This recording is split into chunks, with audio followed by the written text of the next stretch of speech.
your seat, light it up, let's unwind.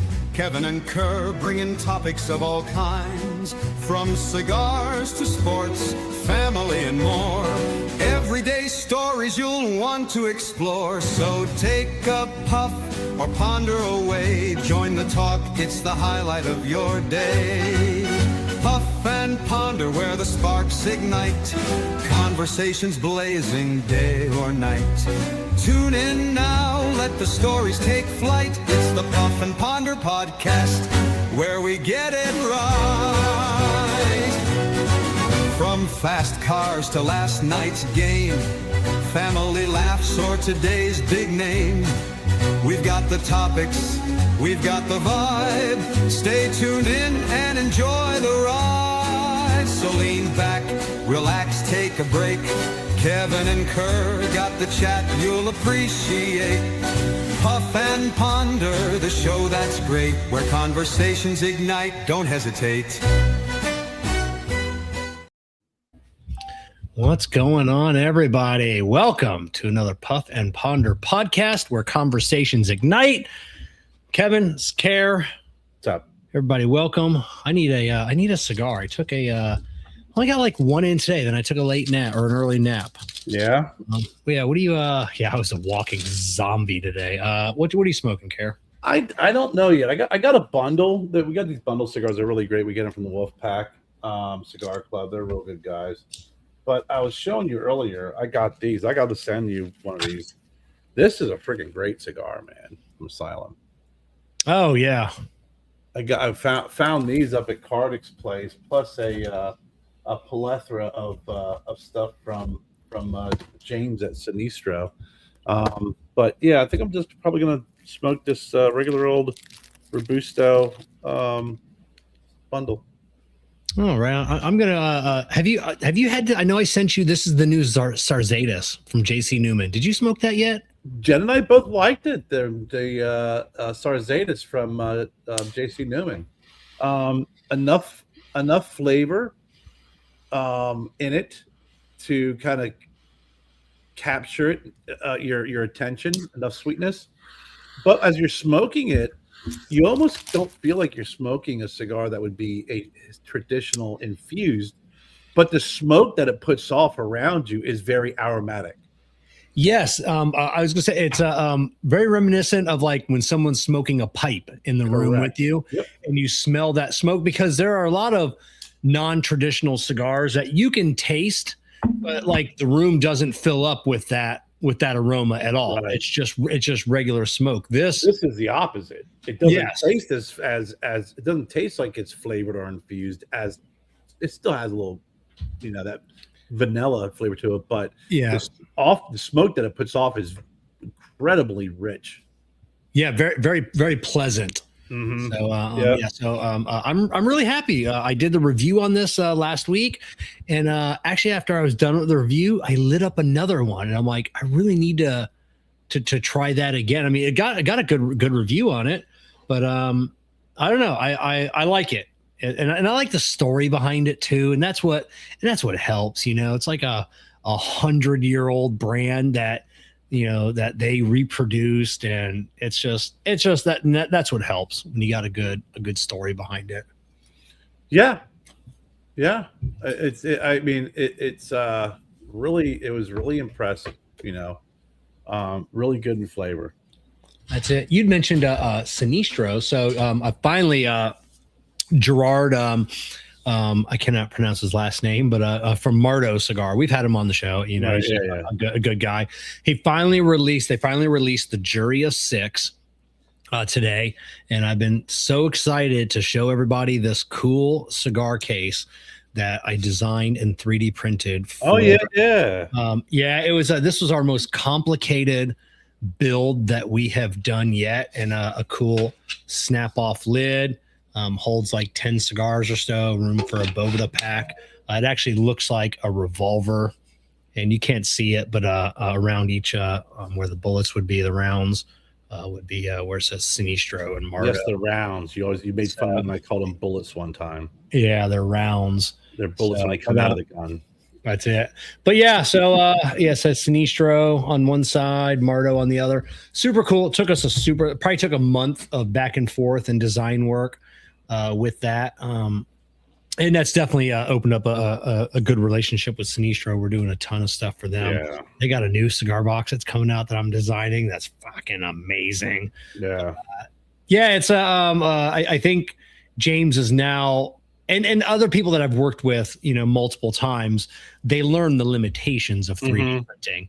People always think, it's always saying, I'm covered in tattoos. Same thing people always say to tattoo artists, or tattoo artists will tell people, just because you can draw it doesn't mean I can tattoo it, Yeah. 3D printing, just because AI can create an image for you doesn't mean I can 3D print that image, so there are limitations. So yeah, no, I get you. It's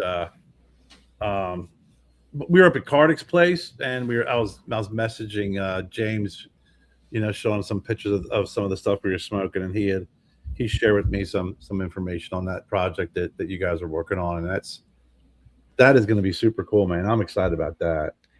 Yeah, it's fun. I'm having fun with these projects. So they're always. We just did a round of Red Meat Lovers Club cigar holders for Abe at Smoke Inn, so you can find that's these. super cool. I like that one a lot. Yeah, double-sided. This one was super cool. This is one of those projects to where it was not commissioned, which I've done a few of these projects now. Like, I'll make something and then find someone to work with, either to be a generic product or it'll be something like I'm working on another cigar company now, and made one and then shipped them to him. And then like in the mail, and it's just, he's like, oh, these are super awesome. And it's just like, open up that string. Hey, do you want to order like 300 or 400 of them?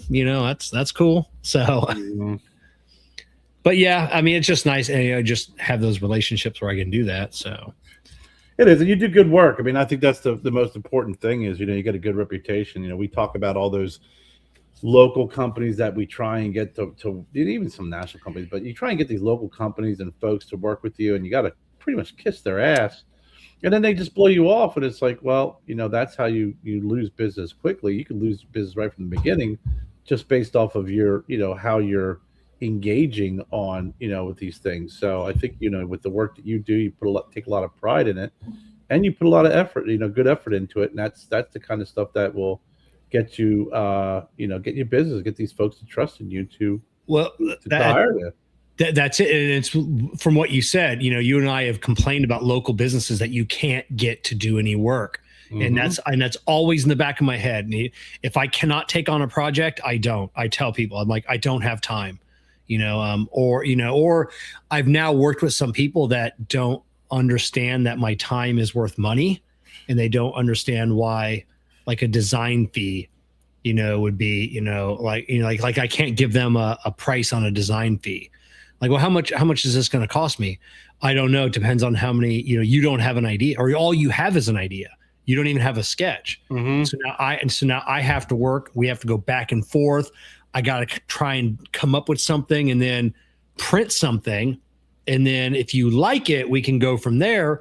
And there've been times it's been weeks, multiple prints, and then send off a physical once, because you can only, how it is. You can only tell so much in a photo or a video. You got to hold it in your hand, and then it's, okay, I like it, but can we do this?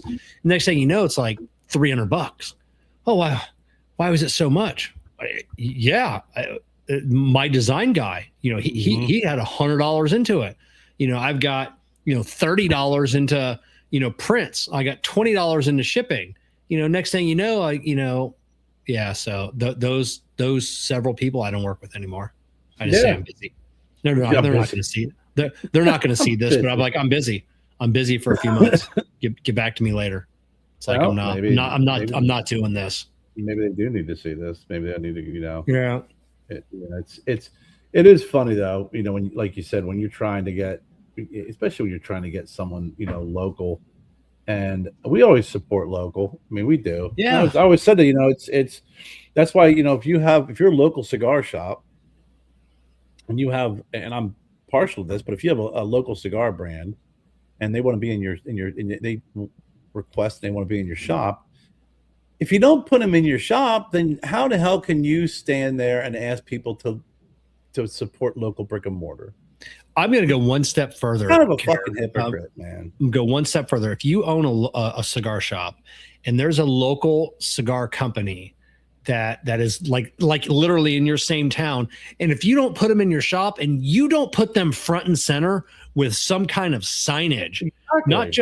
not just put Stogie Road cigars in their humidor, but put them with a sign saying owned locally. Yeah. And put your picture. You may have seen this guy around town. He owns this brand. So that I'm gonna go a step further on that one. No, I think it's appropriate. I don't have I don't have boxes. I will have boxes from our 10th anniversary cigar coming out, right. And I'm gonna go up to Shabazz. I'm like, hey Shabazz, you need to put this in the humidor, and Shabazz will. Yeah, I mean, we've had some luck here. We still, Boda's all, guys at Boda Cardick, those guys have always been 100% supporters of us from the beginning and throughout, even because they know their humidor. Even it's like I go to Boda's if we're not selling or moving, they move cigars around. They move it around in the box. I mean, in the humidor. But and again, I mean, yeah, like, hey, can you not put me next to Tatuaje? Can you put me next? Can you put me next to someone else? Or for a barber pole, put us next to the fucking filthy hooligan or something. I mean, come on, man. Yeah. But, I mean, I've said this before. I came out with my cigar company, and I was visiting cigar shops, and the first thing, Jessica and I are very similar in that area. When I go into a cigar shop, the first thing I ask them is, what do you have that I can't get anywhere else? Do you have anything local? Do you have a house blend? Who makes it? I want to, and that's what I'm looking for. And and I always said, some of the best shops I stopped at had a good selection of cigars, but they had a nice selection of boutique. They had a really nice level and layer of local stuff, and they had a really solid house blend that was that was affordable. Those things all matter. And if you're, if your local company, if your local cigar shop, and if you have a local cigar brand and you're not carrying it, then I don't want to hear, oh, well, man, these online companies, they kill us. And, you should be supporting local. You got to talk the talk. If you're going to walk the walk, I mean, you got to walk the walk for you to talk the talk. That's it. When I was out at my buddies over at Screaming Eagle Cigars in Clarksville, Tennessee, and over there next to the 82nd Airborne military base, when I went there, and they're like, oh, hey, we finally got our house cigar in. Had their logo on it, beautiful Screaming Eagle, and he's like, it's not our blend, it's a Rocky Patel Edge, it's got our band on it. I'm like, I'll take 6. I'm like, I don't care. The Edge is a good cigar. It's an inexpensive cigar, but I know, like you guys have more margin in this. I mean, it's they're getting it to. I said, own that. Don't like I said, I've been to lounges, and we don't like to say who makes our house cigar. Fuck you. Yeah, I don't want it. You got to give me detail. I don't like that at all. I don't like cigar companies that do that. There's a few of them online. We don't disclose the factory or anything about the cigars. But I guarantee you, there's a lot of these folks that I could take a look at their portfolio and tell you who's fucking making their cigars. Yeah, where they're getting them. Yeah, so it's I know we've had one of those recently, and I'm like, man, are you shitting me? You're rebranding that cigar or those cigars. I'm like, get out of here, and then hyping them up. So it's I'm no Einstein, but I know. I've been in this business long enough. So kind of know what's going on there. So, man, a lot of stuff's been going on, Kev, since we've last spoke. It's been 2 weeks. We took off last week, and I needed it, man. I've been working so much. I'm glad you took off, man. It's just my first 4 day in a long time. my first, I mean, I've been working 6 days a week, since we're so Yeah. short-handed. And even today, like I'm texting Jessica while I'm at the grocery store. I had to pick up a few things for my lunches during the week. And I can't even comprehend like the text that she's sending. And she just said, Matt goes, "You need to come home and take a nap." And I go, I do. I need to come home and get some sleep. Because yesterday, I don't know if people know how mechanics get paid. It's flat rate. I was there for 9 hours and I turned 28 hours worth of work yesterday. Right. So, I mean, that's. Oh, dang. Well, it's Corey. What's your favorite factory to get a house blend from? I think every factory has great house blends. Yeah. Yeah. There's a few, and I'm not going to call those out. Like you just you don't get a choice. Like you just when you're a lounge, you're like, and they give you like here's the 12 cigars that we make for house blends. Smoke them and pick one. That's what you got. And there's nothing if it's a good cigar, it's a good cigar. Yeah. There's also a pretty good chance 100 other lounges are probably going to have that exact same cigar. So, but whatever, your customers aren't going to know that. But yeah, I think it depends on what you're looking for too. I mean, listen, some manufacturers, whether it's on whomever it is, they're not going to make you a custom house blend. It's going to be few and far between you get that. You still find it from place to place and time to time, but you realistically you're probably not going to. So unless because most, I don't want to interrupt you, unless you're ordering like 20,000 cigars. Well, I'm saying it happens, but I'm going with the rule, not the average cigar lounge that wants 1,000 cigars. Yeah. It's pretty standard. There's nothing wrong with, like you said, if you're getting your blends from Rocky Patel example, you're going to get a good house blend. You just are. I mean, there's a place I went to that would get theirs from my father's, and they were fantastic cigars, house blends, but are they the ones that they're given to other shops? Probably, but you're also not servicing the rest of the United States. You're servicing your area. So that is going to be a great cigar for your local community at a great price, coming from a fantastic factory. And so someone that goes into Screaming Eagle, if you gave them one of their cigars and then you gave them like an Edge, like a day later, 99% of those people aren't going to be able to tell that those were the same cigar. Right. Not most people, they can't. So there's nothing. I always say it's the same thing with getting a fake Cuban cigars. Some of those are fantastic cigars. They're probably, they're somebody's house blend that they put a fake Cuban wrapper on. Like you just said, they're going to be better than that real Cohiba. Yeah, a lot of times they are. House blends, like you said, you'll come across Old Virginia Tobacco Company up in Virginia, obviously. They're huge. They're massive. They're awesome. And they have their house blends and they have their anniversary blends. The freaking owner sat on PCA board. They have like 10 shops. They're effing huge. That's really where I first saw Fratello Cigars. He's local. Those guys have freaking cigars being made by Davidoff, and other companies because they're that fucking huge. Yeah, exactly. You're getting a good, good custom house blend. Thank you very much, Henry.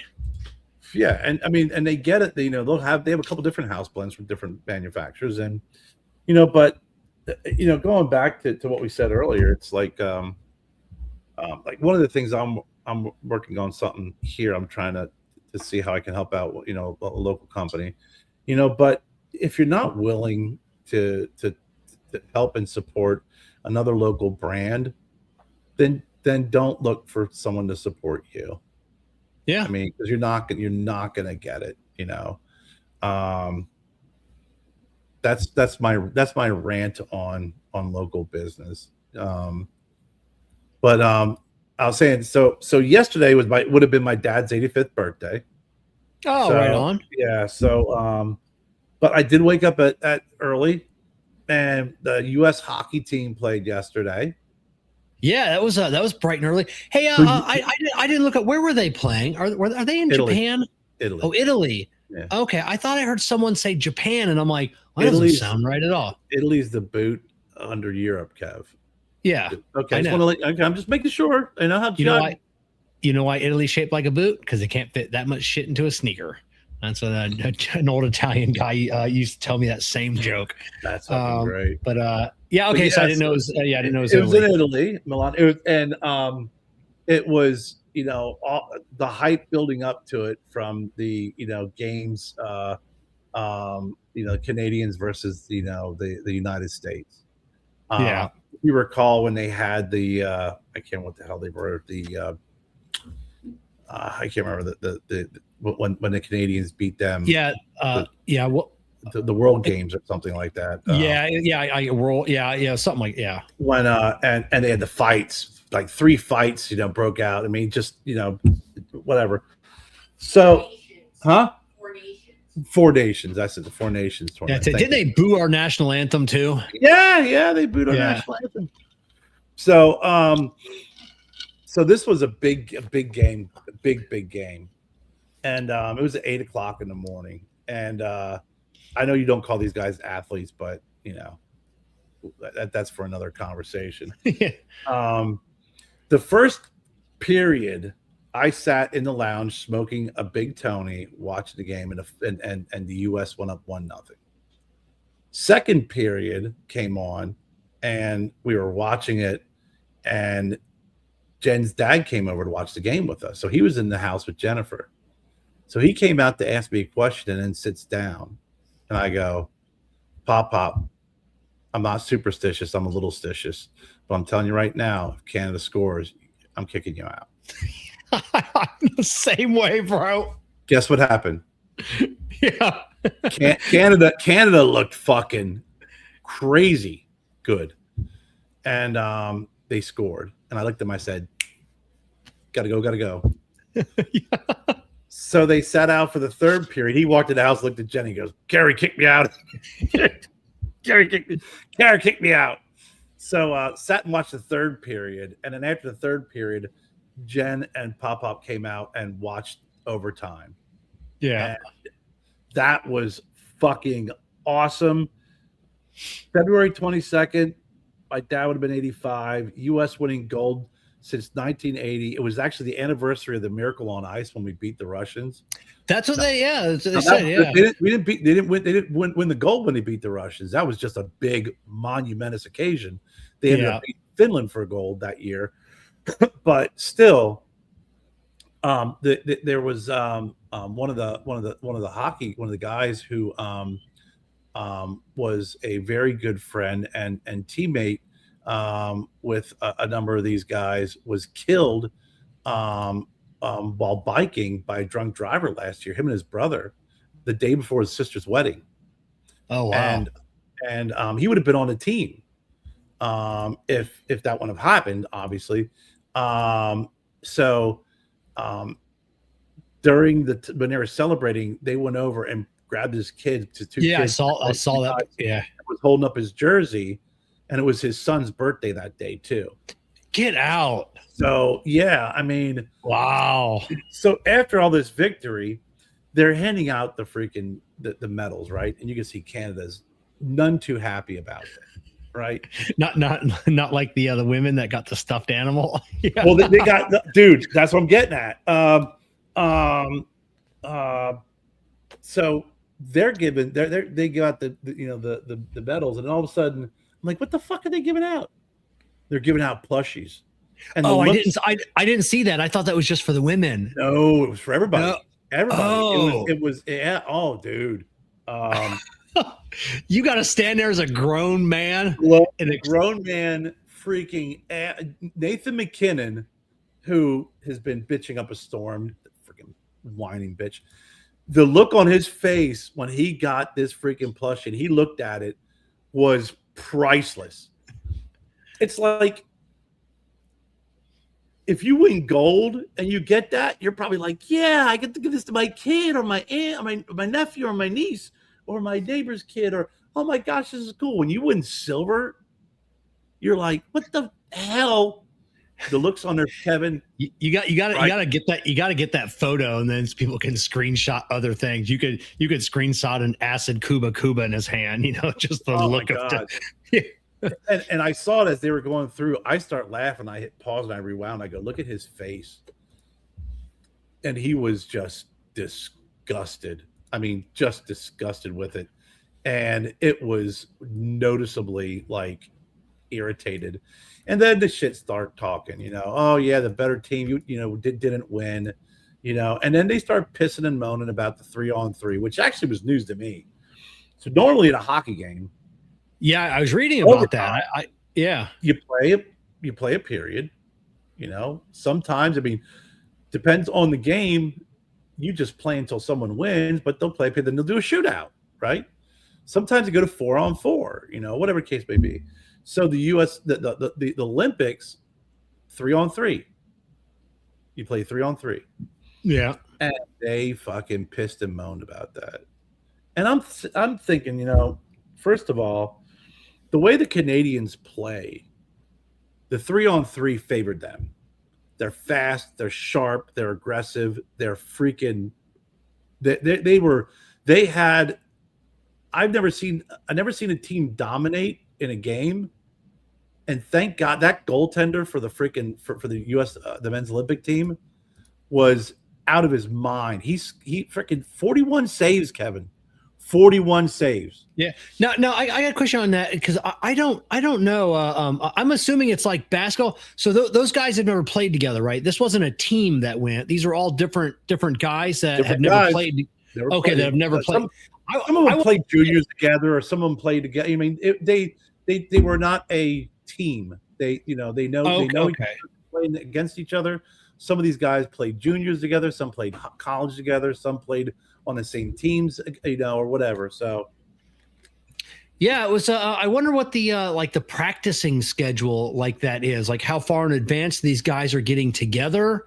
Only a couple of weeks. They've literally only played that's it. Only a few weeks, a month, I think, tops, if I'm not mistaken. Oh, really? Okay. Together, yeah. And then, man, you get that amount of time to come together because I mean, obviously you've played team sports, so you know how it is when you can predict what your teammate is going to be, or especially on a like that, where they're going to be at all times and what they're going to do. Yep. And wow, that says a lot. Yeah, I mean, there is a I've played with guys and I played on teams where you click real quick. You click real quick because you're all kind of that same mindset, and other teams you could have some great players and you never click because everybody's, you see that in the NBA all the time, everybody's got so many prima donnas out there. I was blown away, but that goaltender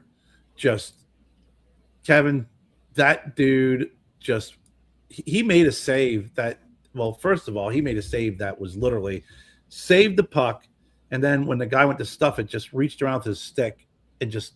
I saw that. Yeah, impressive. And then the same guy from Canada who's doing all this McKinnon, the same guy who's yapping. He had an open net, choked. He brushed it. He rushed it. Shot wide, and then the 3-on-3 was just impressive. And they have I don't know if you've seen the young kid, Jack Hughes. Yeah. His photo's been everywhere. Dude, you see him get hit in the face? Oh yeah, he's lucky to have his jaw broken. Oh yeah, that's when you're, I mean, I've held a hockey stick. I've played street hockey. I know when those things, you get the momentum of a stick that's, I don't know, 5.5 feet long. The end of that stick's got some force behind it. Yeah, you're not getting hit on the shoulder where you have a shoulder pad or a helmet where you have a helmet. Yeah. You got hit square in the mouth and freaking lost teeth, bloodied, and had a half a tooth hanging in there. I don't know what the hell he had going on there, but just went out and just freaking played incredible. I couldn't have been any happier and prouder. And I've been reading a lot of also, where it's like to be patriotic at this time is to be as disgusting and it's gross and it's this and that. And I'm like, you know what? That's if you're playing on the biggest global sporting event, it's the Olympics, and you're taking pride in there's so many other people take pride in their country. Why can't we? You either take pride in your country, like a lot of the guys on the men's hockey team, and you promote it and celebrate it, or you shut up. You don't talk negative. You just shut up. If you're not happy with our politics and where the country is going on that particular stage, you just don't say anything. And that's fine. I'm fine with that. I'm not asking you to be fake. I'm just asking you on that stage. You just don't say anything. No, you don't. I mean, you're playing for your country. If you're going to be stupid enough to open your mouth, you're going to be stupid enough to take a freaking to take a knee, or whatever the case may be, then why are you there? What I mean, I honestly, when you're at the Olympics and you're playing for your country and you're that disgusted with your country, then why are you there? Yeah, that's it. Are you there to make a stand? Are you there to make a point? No, you're there for attention, is what you're doing. Because if you win that gold, they're draping that flag and they're all. I don't know. But see, they only want to drape the flag. A lot of folks just are like, "Nah, I'm gonna take a knee now." But you know what? Your sure shit will take all the endorsements. You'll sure shit get all the money. You sure shit freaking take all that freaking benefit. That's it. Now this Jack Hughes, where's he from? Like, what's his what teams he play for? Oh God, if he played for the freaking, did he play for the freaking? Out of here, pop. Oh, he played for guy who plays for the Devils. I was like, who cares about the Devils? This is about United States, not Devils. I gotta check. I'm gonna look that up right now. But a lot of these guys, a lot of these guys were coming from all over, obviously. But the funny part is they are. He is a devil. He's a devil. We'll like him anyway. Oh, okay. The funny part is some of these guys who are on the United States team are going to go back and play in Canada. And some of these guys in Canada are going to come back and play for United States teams. Oh, really? Yeah. Yep. Yeah. That's a pisser. That's a pisser right there, but Yep. It is going to be Crosby, who got injured, he plays for the Penguins. He's playing there his whole freaking life, his whole career. Yeah, he's playing for Canada. Why is he? Is that where he's from? Is that where he's born? Canada? Oh, okay. Okay. Yeah, dude. Okay. Most of these guys are Canadian. Yeah. Okay. Yeah. Most of these guys are Canadian. I mean, it's now is this it? I mean, so this was, they played Canada for the, they did, for the gold. So Canada got silver. Who got bronze then? I think Finland. That's the other thing. That's the other thing that cracks me up is Canada, right? Canada beat Finland and they beat Finland to make it and go play the United States. They were down 2-0.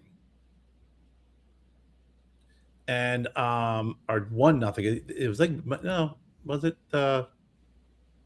they were down, and Finland or I'm sorry, not Finland, the Canadians, the Canada's team, they got a couple of real cheapo penalties at the end of the game, and a lot of people were complaining about it. A lot of people were like, "Listen, you're in this big of a game, and you're going to call a penalty this late in the game when you're down 2-0, and Canada scored 2 quick goals, boom, boom, and tied this game. And guess who went in overtime and played 3-on-3 and beat Finland to go play the United States and didn't bitch once about that 3-on-3. Oh, so they already had experience in the 3-on-3. Mm-hmm. So, oh, that's some shady business, Canada. So yeah, I mean, it was, That prime minister is just so pissed off. it's one of those things where it's like, I don't give a shit who's the president. I don't care what your political, venue is or whatever. I don't believe in identity politics. I think a lot of folks who get wrapped up in identity politics are lacking more within themselves, in my opinion. I think we just need to learn how to accept and love one another and be tolerant instead of being critical and wanting to freaking dox and freaking whatever they want to call it. But when you're in the Olympics, man, and your fucking country wins, you got to be happy about that shit. Yeah. That's a problem. Look at how, when you go to other countries and you see how proud the people are of their country, it's amazing. You go to Europe, you go to Africa, Asia, you see these countries, you see these people competing for their countries and how proud they are to be there and wear their colors. And it's like when we do it here, it's frowned upon by so many. Yeah, I don't know if it was the last Olympics or what it was, but there was several people, Australia, apparently Australians are Australian women, sports that they've interviewed. They're really irritated that we that we would have so much pride in our flag, and they're always like, in that song that everybody sings, and then like the one interviewer like, why is it wrong to love your country, love the flag? And this was another like Australian, to love the song of your country. How is that wrong? But these women are like, oh, the Americans are just so annoying with their pride. And I'm like, that's the dumbest thing I've ever heard. What's wrong with, they have so much pride in their country. What's wrong with them? There's absolutely nothing wrong with it. You see it. I mean, you go to England, right? You go over to UK and you see the pride in the Irish, the Scottish. You talk about the football, the soccer matches over there. I mean, you go to the Congo. You go to the Congo. You go to all of these nations. When you see them coming out, in their colors and their flag, and they're celebrating. And so it's right. We get the World Cup. Playing on the national team is like a freaking honor, and they freaking hug their flags. They wrap themselves with, they cry in it. And you do it here, and they're just like, oh, yeah, it just makes me kind of nauseous. There's the Americans again. It's like, fucking, I got to tell you, though, because of, you always hear about European hockey. Exactly. Yeah. Yeah. You always hear about European hockey in Hockey League. It's like, oh, we're going to go to more European, more, fast, passing, less hitting, more scoring.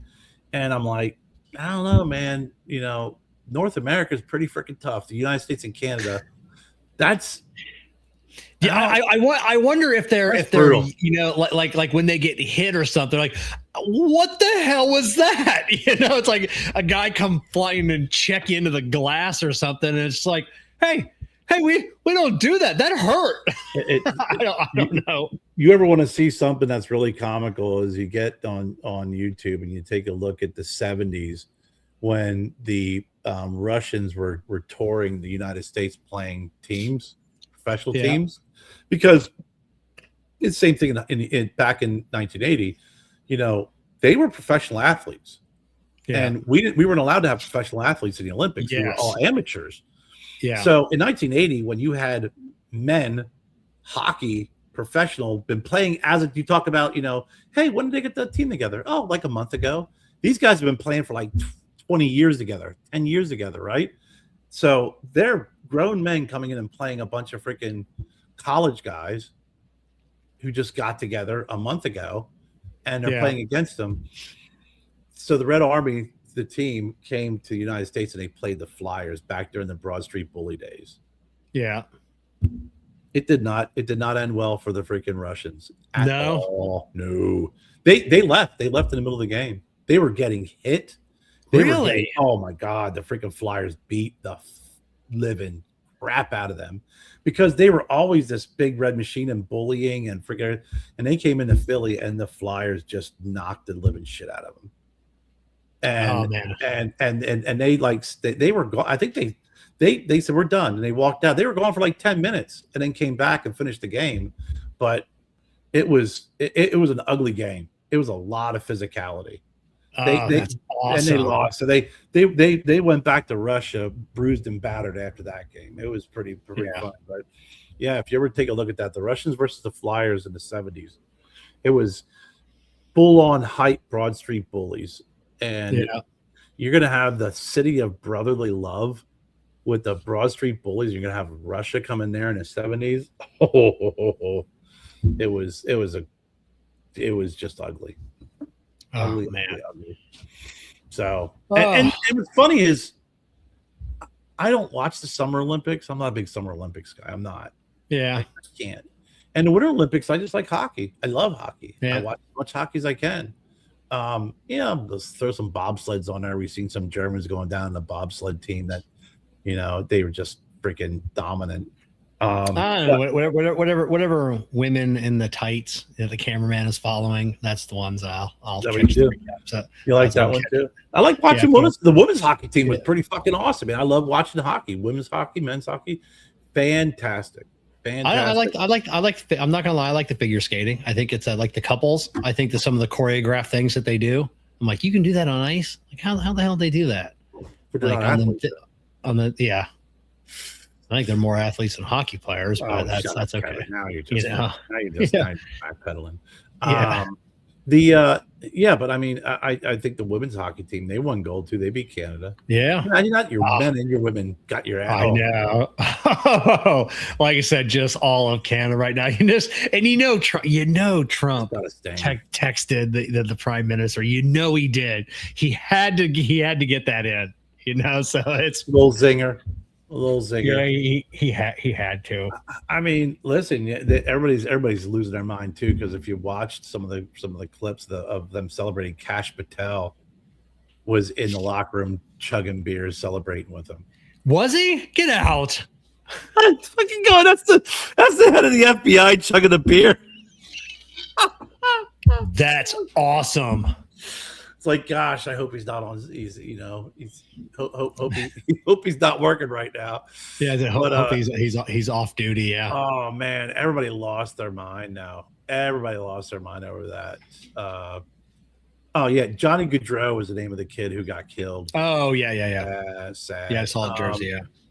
But he was back in there chugging beers with those folks and partying with them. And now everyone's breaking down why it was wrong, and the 6 reasons why Kash Patel shouldn't have been partying. It's like, come on, man. Just it's anybody in that position or those positions are just constantly getting questions from the other side and whatever. 100%. I mean, they're going to question: did he take the private plane over there? What did that cost Americans? Blah blah blah. So. Yeah, it was everybody. Then you got the Canadians saying that everybody cheated. At one point, the U.S. had too many men on the ice, and it wasn't a penalty that they blew that one. It was all done on purpose to give them this one moment, since it's been so long that they didn't win a gold medal. Yeah, they got accused cheating. You're losing. When you lose like that, learn how to lose gracefully, man. That's it. Didn't they get accused of cheating in curling with the finger? The finger pushing the stone. So yeah. I saw a clip on Instagram. It was 1974 curling, and they're like 1974 curling with a cigarette in your mouth, and it was the guy with the freaking stone. Yeah. Huh? That was Canada accused of cheating with girls. Oh yeah, Canada was cheating. Yeah, you just said Canada was. Yeah, it was. Shouts facts at me. Yeah, that was great. So yeah, so suck it up, Canada. It's yeah. Listen, man, we won in hockey, and you got busted and cheated for curling. But I think the guy smoking a cigarette, freaking throwing the freaking stone down there. I could just see him right before he goes, taking it like they do and flicking it off to the side and then just going. I could see that. Yeah. He after he let the stone go, he gets up, walks behind. He did the old, with the cigarette in his hand. Oh, that's Now, that, if you that's want to all. say if you're an athlete or not an athlete, if you could freaking do your event while smoking a cigarette, It was the I don't know which comedian it was talking about how bowlers aren't athletes, and it was, I think, one of the guys on the Blue Collar Comedy Tour, if I'm not mistaken. It says, listen, if at any point during the game you can order a beer and nachos, what you're doing is not a sport. So but yeah, if you're smoking and doing your sport, it was pretty freaking hilarious, man. When I saw that clip, I thought, God dang, that is great. But the Olympics are over. This will, you'll probably hear a little bit more about it once these guys, a lot of these folks are grounded from the snowstorm up in Northeast, man. It's brutal. Yeah, it's I know. I wonder how big Mom Dami's army of shovelers are. What a stupid press conference. So you can come down to the city maintenance garage. If you bring a shovel and 2 forms of ID, you can help the city shovel out. And I'm like, wait, what? Has New York ever? Did you just say that you need ID to shovel, but to vote you don't need an ID? I'm trying to figure. Objectively, I'm trying to wrap my head around that one. If they're like, listen, you really don't need an ID to vote, but if you want to shovel that snow, let me see your ID. Yeah, and then he's got banning all. I don't know if this is like the worst snowstorm New York has ever had. I don't know, because like they're banning cars and they're banning travel. Pretty bad. Is it? Like I said, yeah. I don't know how, if this is like a norm. I think it's been it's been a minute. I was talking to a friend of mine, a colleague of mine today, and I said, "How bad's the snow?" And she's like, "It's up to my windows." Wow. Up in the Northeast, up above New York, and I was like, I saw my friends in Mass. You know, I said, I'm not going to mess with you. Anybody who gets as much snow as they had in The Shining, I'm not going to mess with you. That's I saw like the people trying to walk down the street. Like the gale force winds. That's the other thing too. Is the wind was pretty bad. Like yesterday, and I've been also watching Matt from Ned Cigars in Newtown, Pennsylvania. And he always does his lunch show. But then in the evenings he's been going out and kind of doing some reporting from Snowmageddon. But yeah, they're getting. I didn't know Pennsylvania. I thought it was just New York above. I didn't know Pennsylvania was. It's on it's the coast. So where my dad was and my stepmom live in Harrisburg, they probably only get a couple of inches, right? But you go an hour and a half east into Philly, it's bad. New Jersey, they're calling for like 2 feet of snow in Cape May. Wow, that's where that's where Jessica's family. That's where they summer, like sometimes in Cape May. Yeah. RJ 14 inches in Philadelphia. Yeah. So. Yeah. It's crazy. So they're looking for in Cape May. They're looking for anywhere between 12 and 20 inches in southern Jersey. Now, how long do these RJ and Kerr? I mean, you obviously lived up there. Like, how long is this predicted for? Like these epic snowstorms. Is this like a few days thing? Can this last weeks? Not weeks. Usually they'll last a couple of days. But I remember when I was in Pittsburgh, right? The winter before I moved down here, we had a snowstorm for a couple of days, and we got about 1.5 feet of snow, and then 3 days later we got another foot of snow. Just depends. And then how long? So how long after? So you got another foot of snow. Like, is it and that's like the end. Is it a couple days before everything's back to normal? Is it a week? Is it pretty? It goes off pretty quickly. A lot of areas it's a couple of days, right, for main roads. But when you're talking side roads, I lived in Reading, Pennsylvania. And we got close to we got over 2 feet of snow, and I lived on a side street. And we didn't have anything cleared there for almost a week. Oh, okay. That's how bad it is. Yeah. I actually had a Jeep out of 79 CJ7, and I took a shovel, and I just cleared one pathway, and it was up to my waist. The snow was terrible. One pathway, and just got one tire on that one pathway, and just like pushed the snow just to get out of my driveway and to get out to a main road.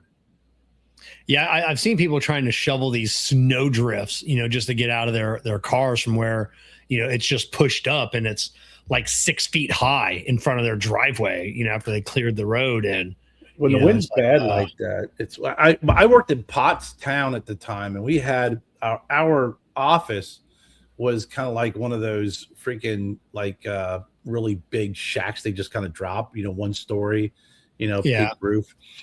And the snow was it was that high and drifted. It went from the roof slant, like right down to the ground.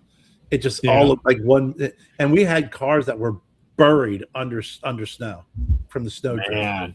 And I mean, it took us a few days to dig out the cars, and just even get to even functioning at that time. That's how much snow there was.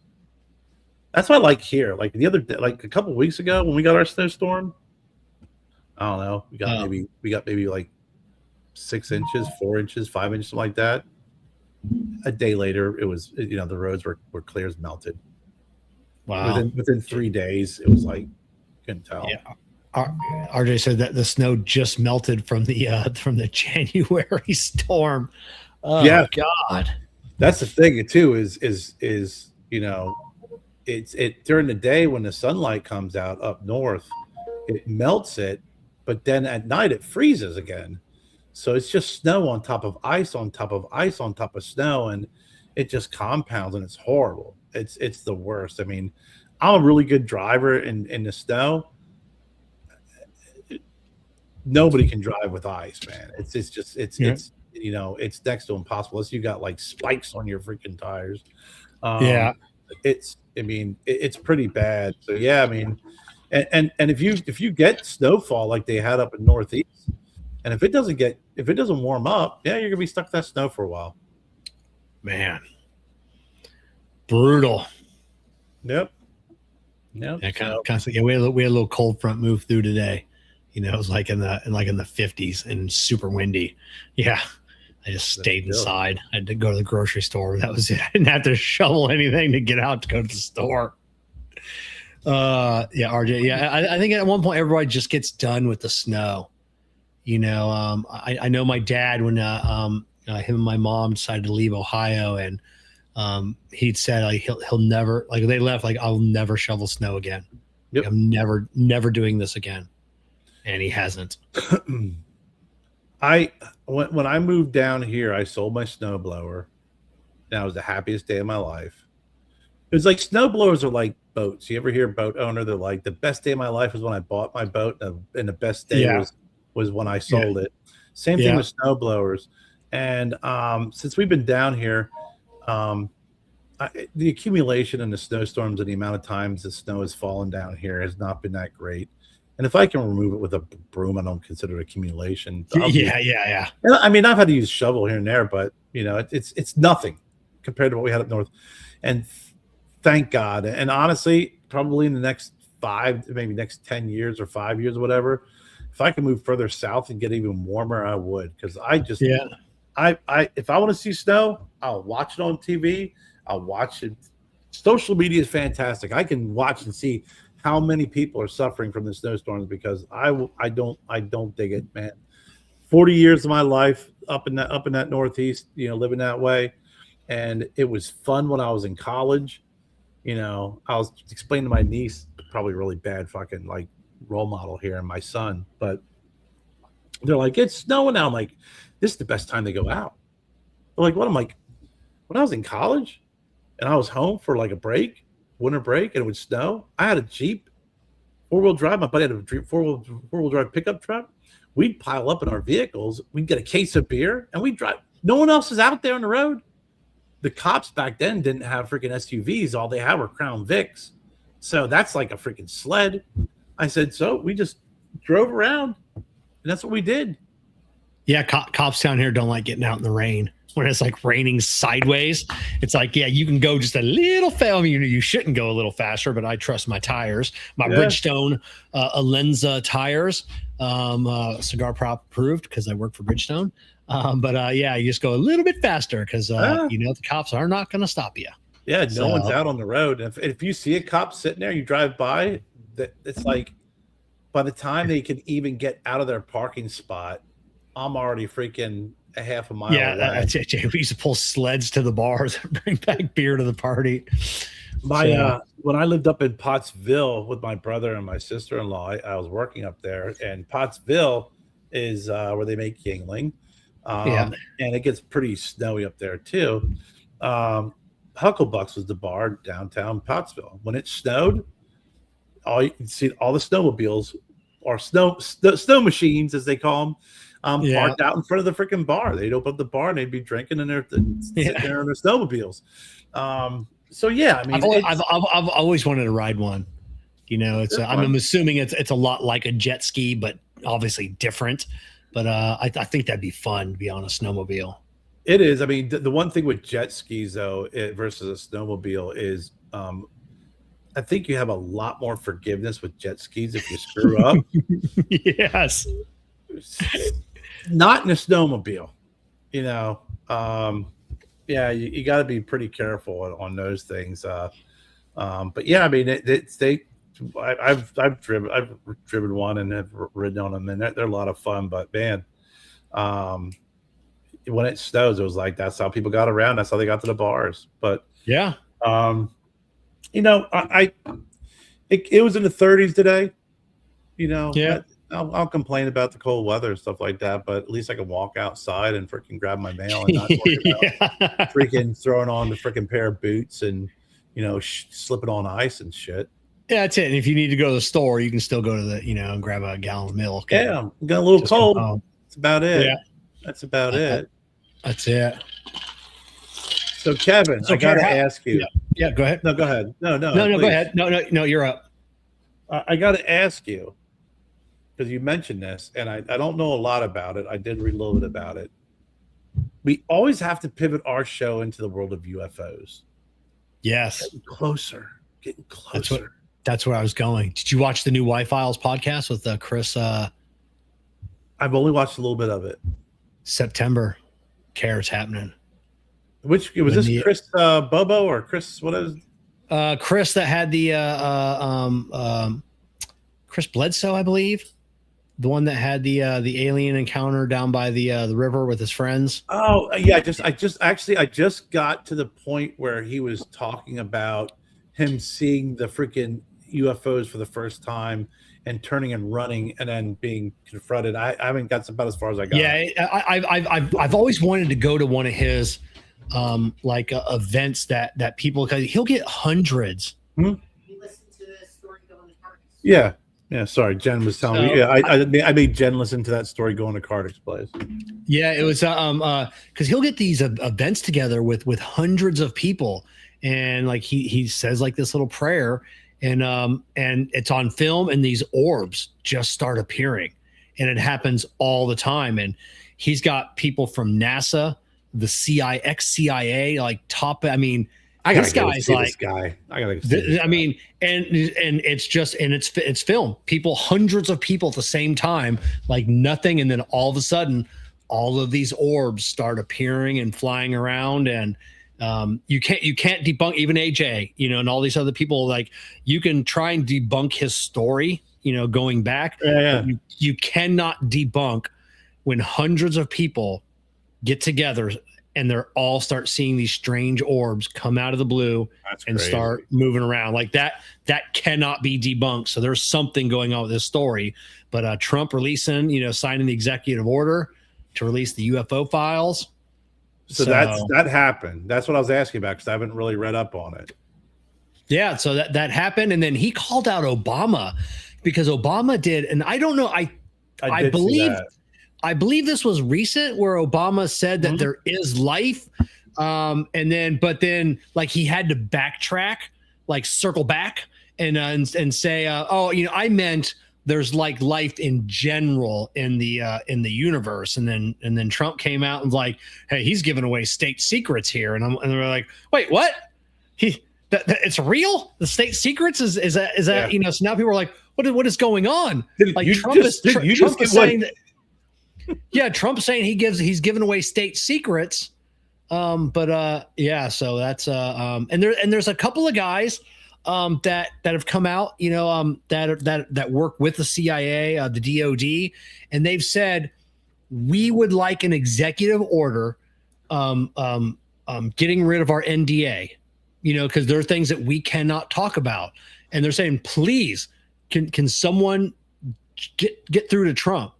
Yeah. All we need is an executive order saying that our NDAs are either invalid or you will not be prosecuted by, you know, the Justice Department for violating your NDA. And they go, we'll tell everything that we have. There's one guy, like MIT guy, that has seen the bodies, that you know, has been there, has touched the craft, and he can talk about some of these things, but there's things that he cannot talk about, like people, places, and he's like, it's all we need.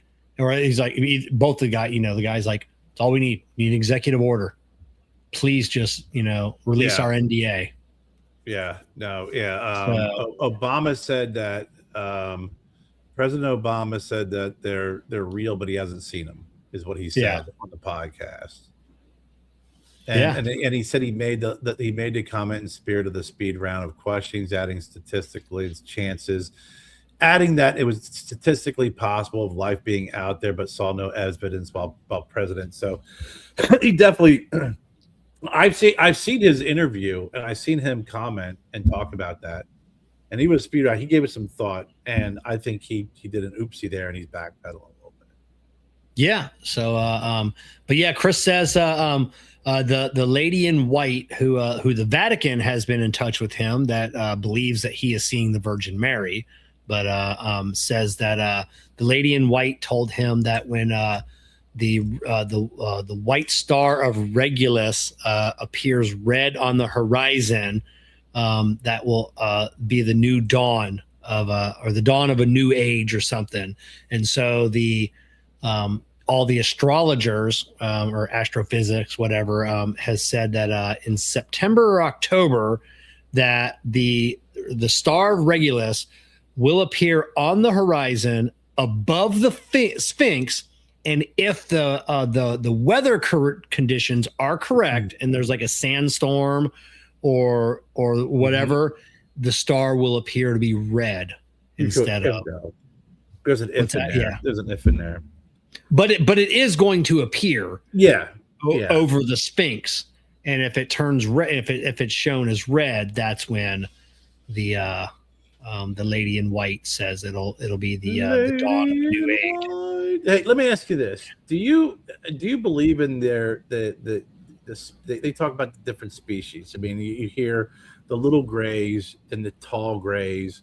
You have the Nordics, and then you have the freaking the blondes, the blondes, and then you have the freaking lizard people, and then you have mantis.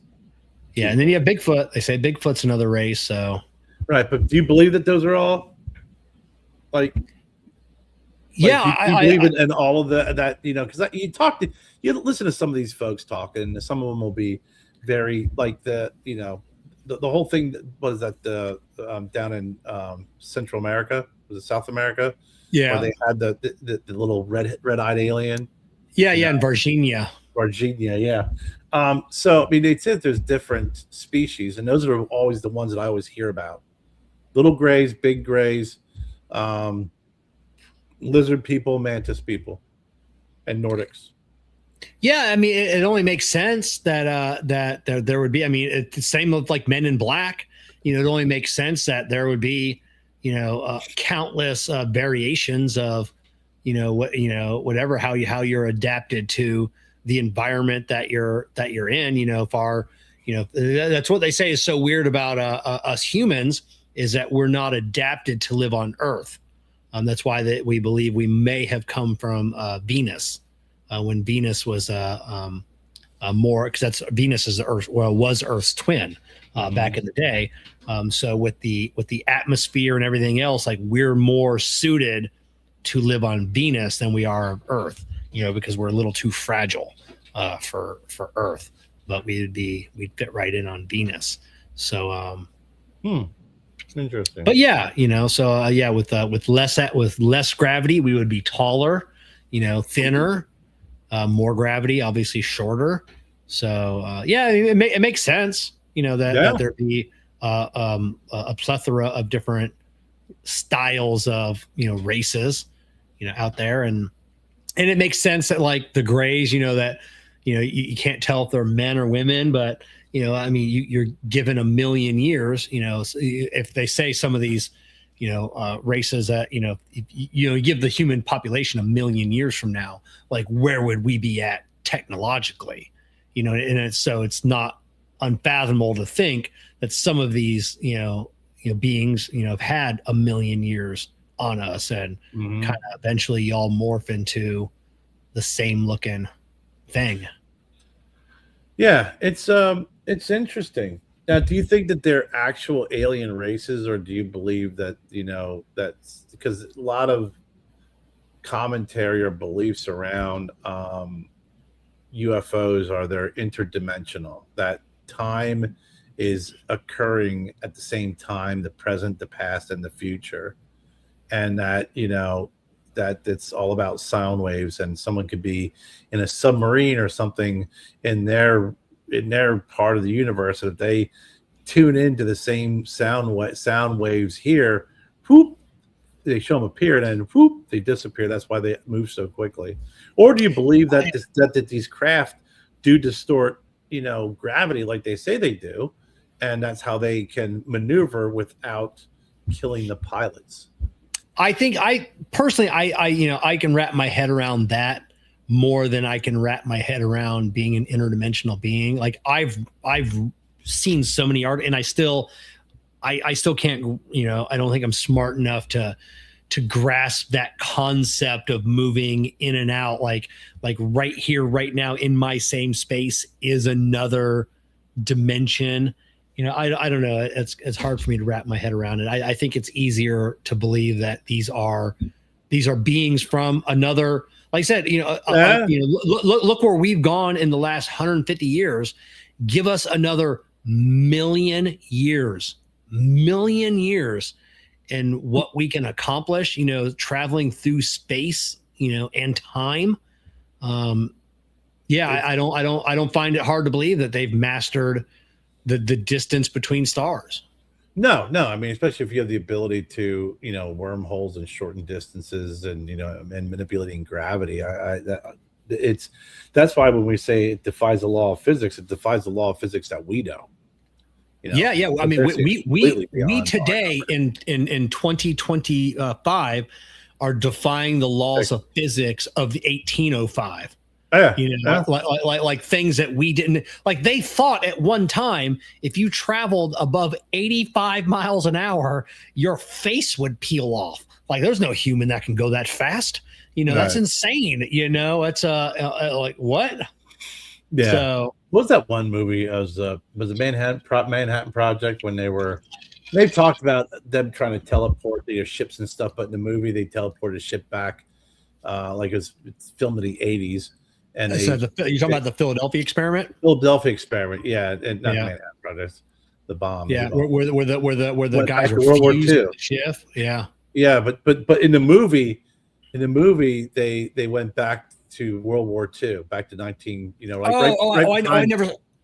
I never saw the movie. I know of the of like the documentary. Yeah, the documentary where they had the guys fused to the ship and shit. Yeah. No, this was a movie that went. They went back to right before Pearl Harbor was bombed. Yeah, and they were trying to stop it from happening, and it was interesting to see, like, we had our fighter jets going against these Japanese Zeros, and like you said, if that really happened, and you would throw even a freaking F-16 or Tomcat or whatever, you put that in 1940s. I mean, we saw jets when the freaking Germans were zipping around with their freaking, with at the end of the war, and they had no idea how to freaking wrap their head around that. Yeah. You know, So that was did you hear, like, the story on how flying saucers got the name flying saucers? yeah. It was that pilot out in, Yeah, while Washington Mount was it Mount Rainier? Mount Rainier, Is it Mount? Yeah, whatever that. Yeah. Out there. Yeah. And he said he saw these men, and then he drew the picture, and I think it was during that podcast, the first podcast with Y Files, the first one he did, where the guy from Boeing, I can't remember. You know what I'm talking about, right? He was yes. Great interview. He said he goes, it was right after World War II. We had just gotten all the German scientists and their technology. He goes, what he explained was the German jets was it basically, what the stealth bomber looks like and how it's shaped. The Germans were already working on something with that shape. Yeah. And he said he didn't see UFOs. That's what he saw.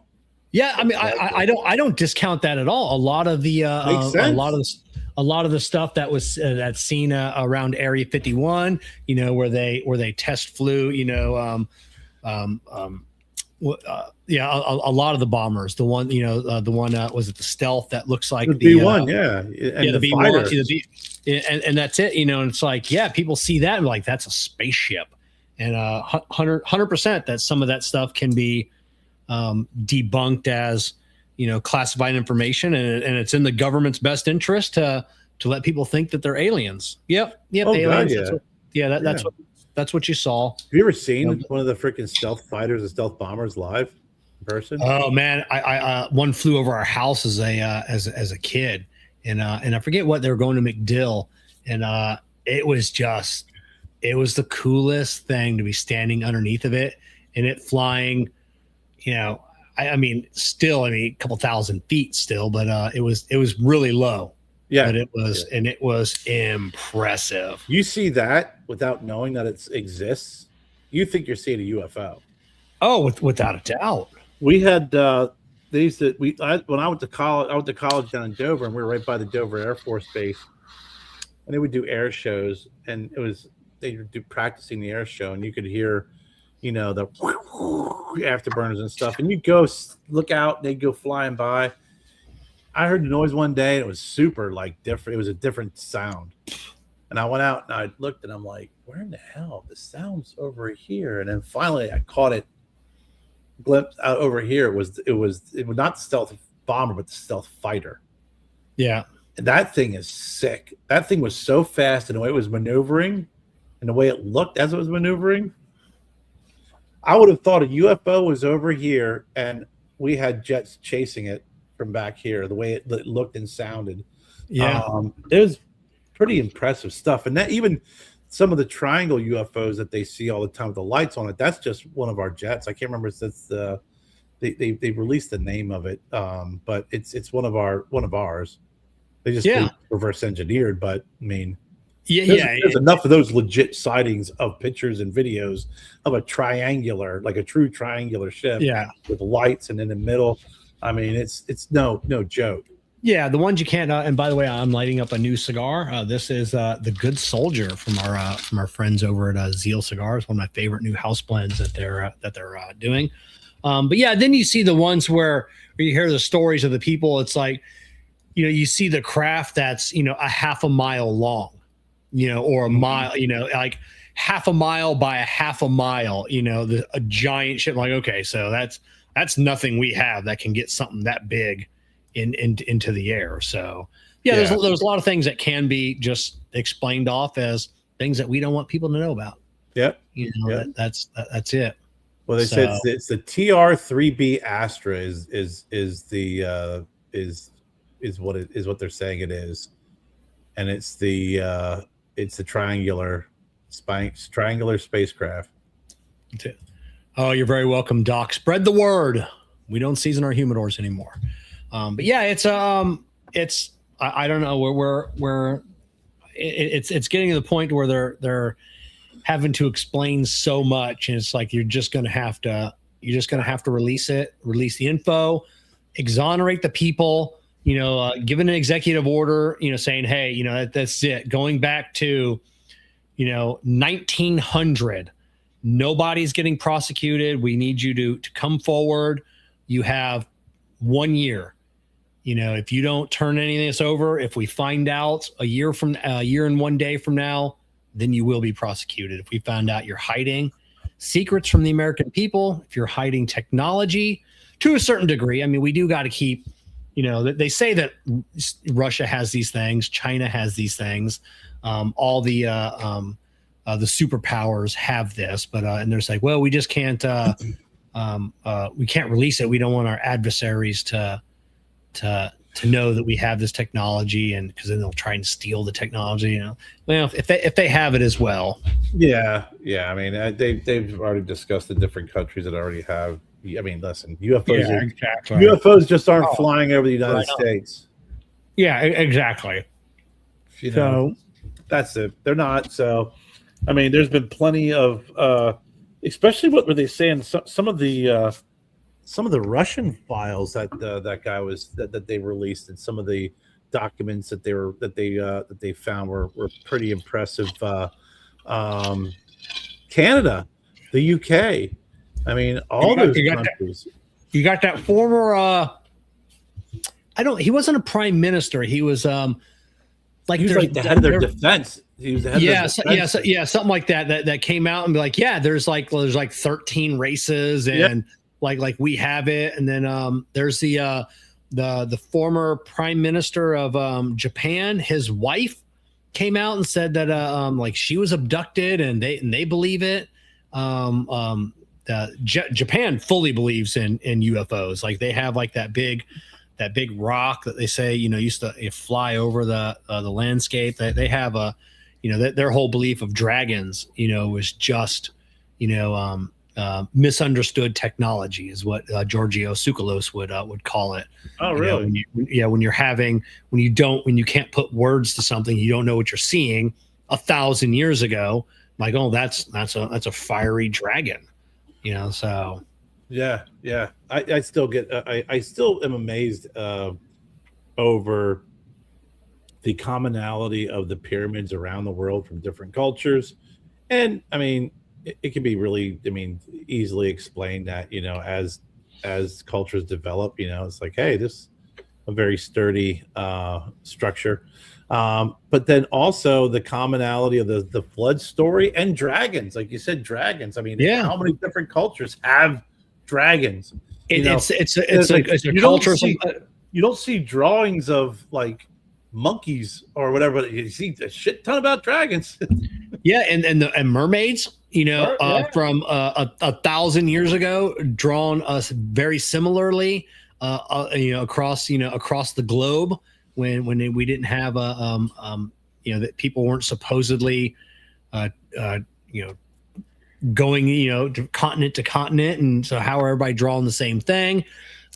You've got, I believe that civilization goes back a lot. Göbekli Tepe was like the first one. They say, hey, it was we didn't have a lot of shit, did they? Yeah, like ancient Egypt was like the first, of like megalithic, structures, and then you go back, oh, hey, this predates ancient Egypt by 10,000 years. Mesopotamia too. That was the oldest, or not Mesopotamia. It was the Sumerians.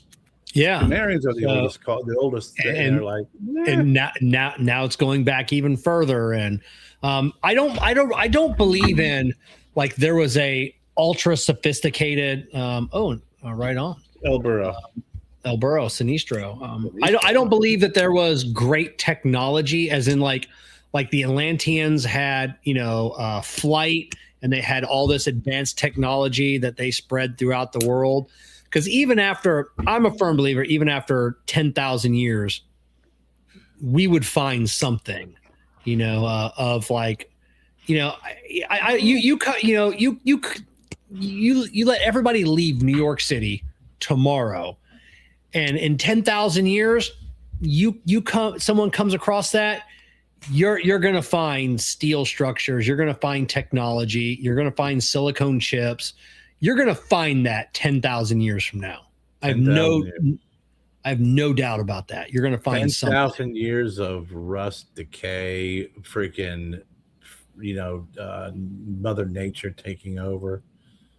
Yeah, trash piles, trash pits, all of that. I think you would still find that for 50,000 years. Yeah. You'd find that technology. So, but I do believe that there was definitely something else going on. Their ancient people were a lot smarter than we give them credit for. They weren't just Neanderthals, traipsing around, So, but yeah, like I said, Göbekli Tepe in Turkey is proof of that. That every time that we say, hey, this is the oldest it can be, and then all of a sudden, we set the timeline back another few thousand years. Oh my God, yeah. I mean, it's what is the Younger Drives? They always, that I'm a firm believer of that. Yeah, that was the cataclysm that kind of restarted history. So we kind of had to start over, from there. So. Yeah, 100%. I mean, but yeah, I also find it interesting when you say that, the technology and, how many thousands of years ago were they intelligent? Who was it that, it was Tucker Carlson and the guy from the Y-Files. Oh, AJ, Gentile. Yeah. When they were having that conversation, he's just like, yeah, there's never been mummies. Pyramids were not burial grounds. And Tucker Carlson's like, really? Are you kidding me? Yeah. He's like, yeah, there's been no mummies, no indication that it's a burial ground at all. Yeah, and they contributed to Khufu only because that one archaeologist found a writing that said Khufu. But they're 99% sure that he just put that writing there himself, to try and date the pyramid, and to give himself credit for dating that. They're thinking, Graham Hancock, says, it's the Sphinx, is 15,000 years older than what they think it was there, and the ancient Egyptians they had stories about when they found the pyramids and the Sphinx, they found them there, and they just, they didn't know what they were about. You had the Native American traditions here in the U.S., talk about the day the moon arrived. There was a mist in the air, and they say that's from, the moon showing up and creating tides and everything else. That wasn't always there. The moon was placed here. So it most certainly seems that way, but I think it's not only the theory, but the theory based off of a lot of facts, and what they found is the pyramids were generators, they were energy sources. Yeah. Yep, without a doubt. And then the one sarcophagus they did find in the Great Pyramid held an ark. There was 7 arks. And it held one of them, and that's what helped power the pyramid. So I don't know. So we'll see. This is an exciting year, Kerr, because we got more and more people saying 2026 is the year. So there's a lot going on there. I've heard Trump was going to make a big announcement in July. His daughter-in-law says that he doesn't talk about it with the family, but he does have a speech that's ready to be given when the time is right. That's it. They've been preparing us for a couple of years. A lot of people have said that, like it's the age of disclosure. Like we're close to just releasing a little bit more information, a little at a time, so it doesn't freak everybody out. But I think the new Steven Spielberg movie is definitely one that is greasing the skids. I think it's all planned. Yeah. I think that's going to be, that's going to be the antithesis. That's going to start it, and people are going to have more questions, and then people are going to come out and be like, yeah, that's, that's it. So we'll see. I'm excited for this year for the aliens. And so what do you think is going to be the overall? I mean, I know what you're going to think, but how do you think it's going to be received? Like, and I guess that's a tough question to answer because there are multiple ways that they could freaking really kind of deliver the news. And I think that you just need to rip the fucking band-aid off if you're going to do it. If you're going to come out and you're going to say, hey, we know there's alien life. We got some aliens. We have some. It's like, listen, you're going to have to show some really clear photos, or at least bring one out and hang out with one when you make the announcement. Like you're going to have to show some proof because there's always going to be a group of folks that are just like, Trump's just saying that because Trump wants to be Trump and he wants attention and he's trying to distract you from the Epstein files or whatever the fuck that no matter what president comes out and says something, there's going to be a certain group that's going to hang it on a reason why they're delivering the news. But I think they just need to rip the band-aid off and just really kind of come out with full on. Not only are we confirming, but I'm going to show you proof. What do you think the reaction is going to be if they do actually show proof? So first of all, I think they're gonna come out and say Area 51 happened. It's real. Here's the wreckage. I don't think they're gonna say that like we have an intact spaceship. They're gonna say we have the wreckage and we have the bodies, and then that's gonna be. I think the reaction of the world is gonna be of hope. I know that's what it's gonna be for me. It's not gonna be fear that the aliens are gonna be here to be our overlords or whatever, but it would give me hope that there's for the human race of the destruction that we're doing to the planet, like there's hope that we can reverse this. The technology will lead us away from fossil fuels, free energy. Energy is it's the oil men, it's the energy people making so much money. If you can drop the price of energy to zero, like everything, God dang, things get better. Items get better. I was watching one and it was like, when you tap into 0 point energy, the energy of the cosmos, like when you get a refrigerator and you put it in your house, like you don't plug that in anything. It's tapping into the 0 point energy. Your toaster is tapping into the 0 point energy.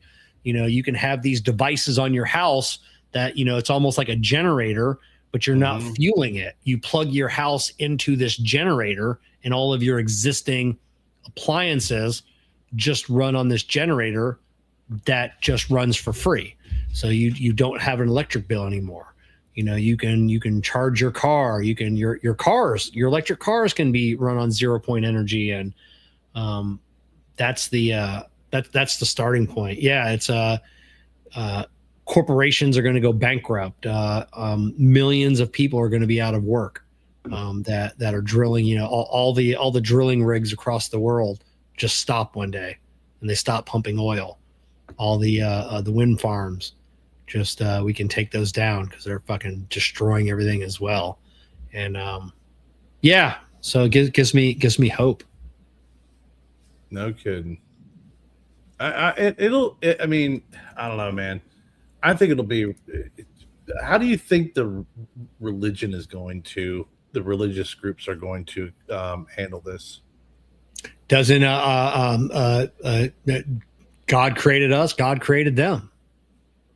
I know what you think, but I'm saying you really think like organized religion who has their beliefs of whether it's Christianity believes a certain thing, Buddhist believes something, Christians, everybody has their own belief system, proving that there's aliens out there could throw a big monkey wrench into someone. And who's to say that we get an alien on live TV and ask them what they think, and they're like, oh yeah, we believe in we believe that Ra created all of our society, and then the Catholics would be like, oh hey, see, they believe in a higher power, we believe in that same higher power. It's all God, it's all, we all believe in a higher power. So yeah, I know, but when you get the strict religious groups, though, they don't. There's not many of those folks will sway into say, you believe in a higher power. We all kind of have a thread that binds us, and it doesn't matter what pathway you take as long as it gets you to enlightenment or heaven. Yeah. A lot of the folks that are in strong religious beliefs don't believe that. It's like Christianity, Catholic Christianity is like you can't get to heaven unless you believe that Jesus Christ is the Son of God. He's your Lord and Savior. If you don't, that like you're a good person, you believe that religion, that's great. But if you get some of the born again Christians, they're like, hey, you're not going to heaven. You know, if you don't believe that Jesus Christ is your Lord and Savior, and if you don't say that, and you don't believe it, it doesn't matter how good of a person you are. If you're not going to heaven. It's just the way it is. You're not saved. Yeah, I think it. I think you're right. I mean, it throws a monkey wrench into some. Maybe some of the religious speak. I think the Catholics, I think, are going to be the ones that I think they're going to be okay. Just because, like the Catholic religion, I mean, the Pope, they have an observatory. They came out a number of years ago that had said, if they find alien life, that does not disprove a God is all. So I think maybe the Catholics are going to be okay. We got a backstory. We're going to backstory. I'm most excited about the knowledge of our own history that they bring. That's what, like I said, I joke and be like, they'll show us these cool Polaroids of how the pyramids are built, of when Atlantis really was above the surface. I'm like, oh, hey, and these are our we did that. That's kind of cool, isn't it? This is how we built the pyramids. This is how we did this. And I think that's super cool. You guys have been on TV. We've been watching you for 15,000 years. It's the longest running sitcom on our planet. Is Earth. We're excited. We tune in each week for another episode. Yeah, we just kind of kept an eye on you monkeys until you started freaking creating nuclear weapons. That's when we had to get serious, because other than that, you guys are just a bunch of freaking monkeys with sticks. Yeah, that's it. So they're going to tell us how we came from Venus, or they're going to tell us how or it could be Mars, or they're going to tell us how, they came down here and for pre-production of their show, injected some DNA into the monkeys for a few of them, and then we've watched how that goes. So I don't know. I'm excited. It's but like I said, at the end of the day, it just gives me a little bit more hope that we were watching our grandson today, that like he's going to grow up in a much, much different society and in a much different world than the one we're living in.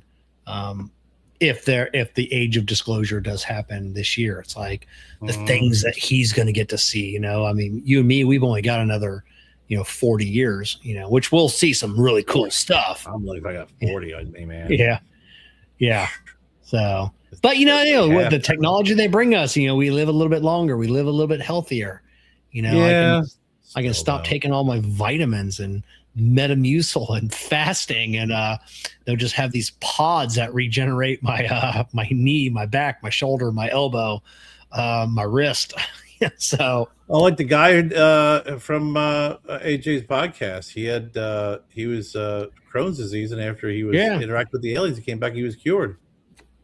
Yeah, many situations like that where people were cured of these diseases. They got rid of the cancer and everything else, and you got the another industry that would just absolutely collapse, the medical industry, if we got this technology to heal things like cancer, AIDS, all this stuff.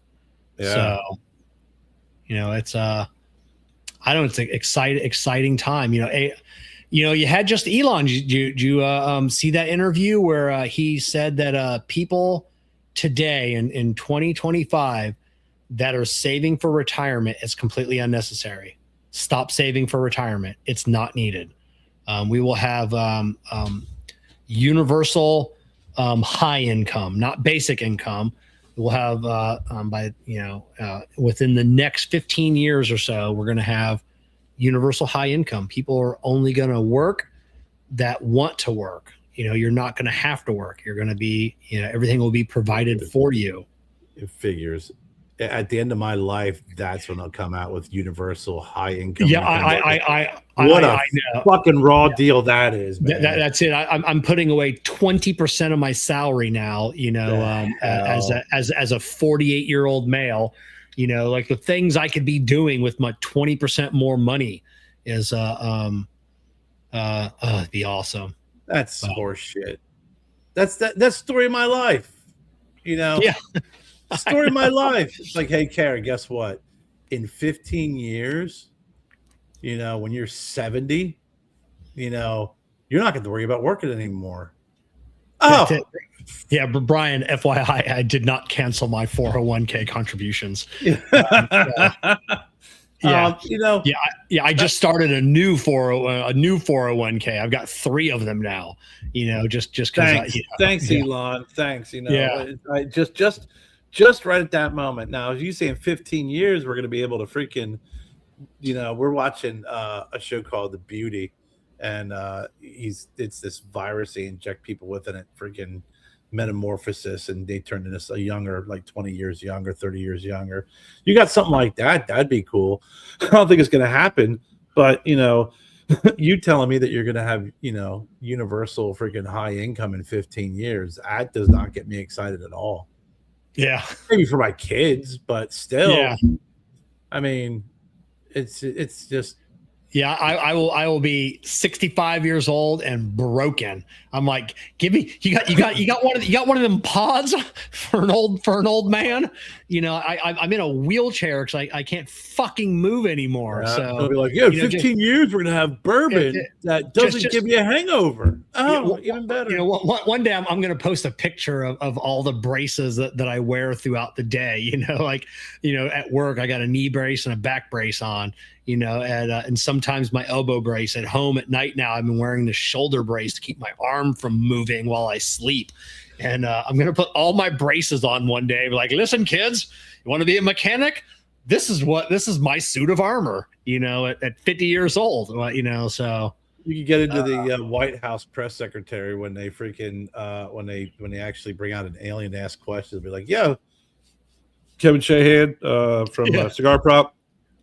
You guys got any technology where I get rid of all these fucking braces and kind of feel a lot better? Because I'm kind of beat up a little bit.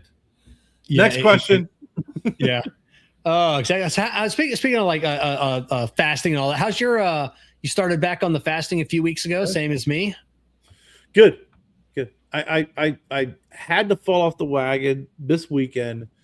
The first time ever in 15 years Jennifer and I have been together, she sends me a message. She goes, Torch Cigar Lounge is having a Guinness event.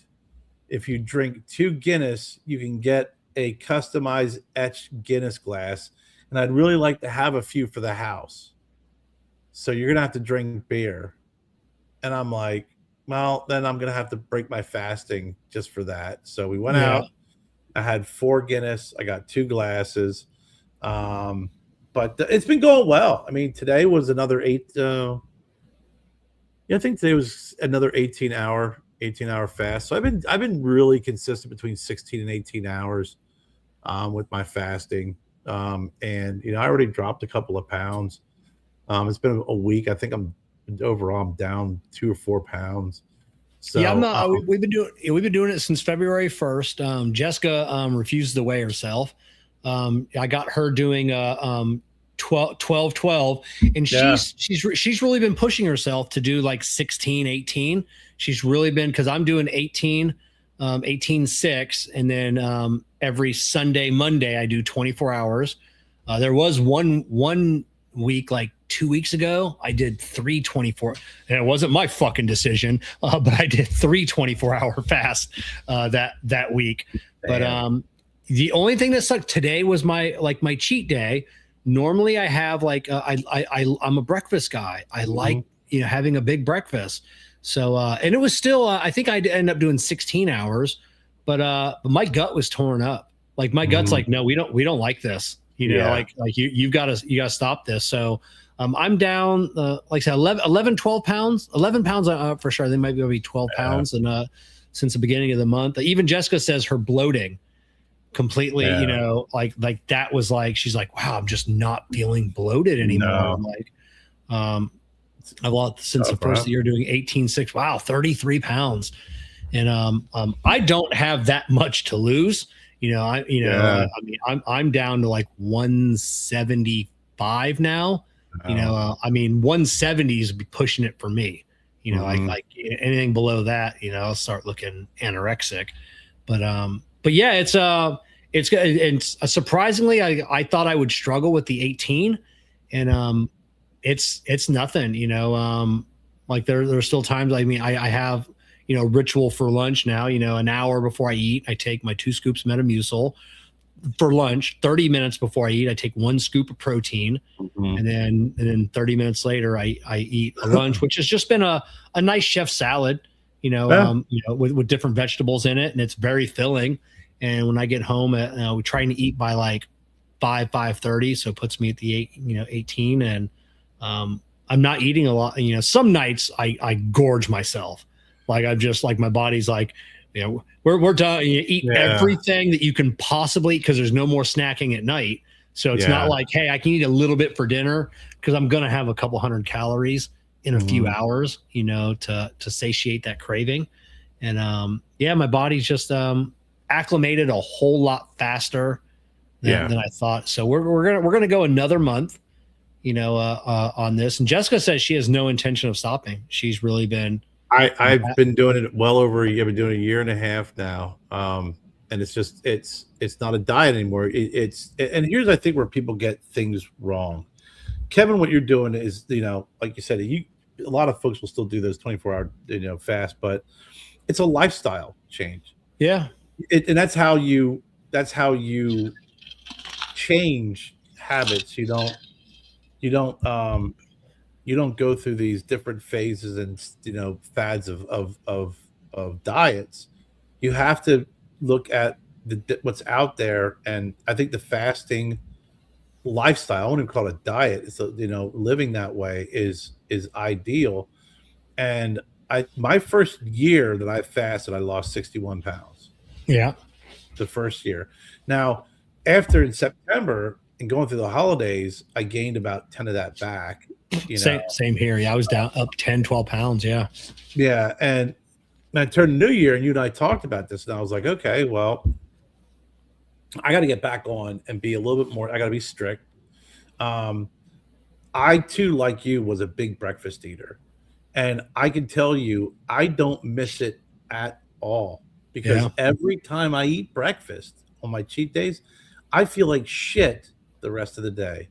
Yeah, today was the first. I felt a little bit of that last week, but today was the first day that, like you said, I just felt like shit. Like it's like why why I should have just stuck to my schedule. Yeah, I don't even find cheat days enjoyable anymore. Like, because when you're on a diet, when you're on a diet, yes, cheat days are really fun. When it's a lifestyle change, cheat days suck, and you don't even want to do it. I'd rather do what I did Saturday night and have some Guinness beer and drink that at night for them than have a big breakfast in the morning. I'd rather do that. We did that last week, and it was like it was one night, it was like 7 o'clock at night. I'm like, hey, I'm gonna go to Jeremiah's and get us all, some gelato ice cream. And like that was my cheat, like just that one little snack, and I was happy. It was didn't throw my body into a loop like the cheat breakfast did, and that was all I needed. That was it. It jacked me up, but really strict with, I've been following the Daniel diet. What's that? The conversation I had the other day about the Daniel diet was pretty funny, but Daniel is, he was in the Bible, Old Testament, and Daniel, pretty much, the true Daniel diet is just grains, vegetables, and fruits. He ate locusts. I ain't eating locusts, but and you can do a modified with just lean meats, right? So or fish, lots of fish as well. So like tonight I had rice and fish tonight, for dinner. Jen's made a big pot of some sort of lentil bean stew or something like that. Um, so it's we went to a Mediterranean place. I got basmati rice. I got some lentils. I get some hummus in there too. But then I'll get chicken. Something very lean. So that's all I'm eating right now, and that's sticking with that Daniel diet. She's got a recipe of some really good some good foods to make on that diet. But even for a good portion of my diet last year around this time, I had some real major GI issues. I think it was right after we got back from PCA, and I didn't drink coffee for 5 or 6 months. Yeah. And I had more energy. I felt so good in the morning, just waking up and drinking nothing but water. And then, came like I said, my birthday, we went out, to Montana and, start drinking more coffee and, eating and drink a little bit more. But still to this day, when I started back up, I'll have 1 cup of coffee and that's it in the morning. And so I find that sometimes my cup's not even completed. I'll drink half the cup and I'll just shift right to water. And this is all I drink all day. I'm really trying to eliminate caffeine in general. I used to drink lots of Diet Coke. I love Diet Coke. I stopped. I drank my last Diet Coke last week. We have Gatorade Zeros. Over my cold, dead hands, Kerr, are you taking this from me? It's listen, I love Diet Coke too, and I drink Gatorade Zero, but it's got a little bit of sugar in there. So I'm removing sugar. Gatorade Zero, I didn't have any sugar. No, it's got a little bit. I do the tablets. It's got 10 calories in it. It's a little bit of sugar. So I don't think my tablets have any. Because that's all I drink at work, because I just drop them in my jug, and so I don't think the Gatorade Zero tablets. I think the like the drinks you buy have a little bit in there. Yeah, 10 calories. Gatorade.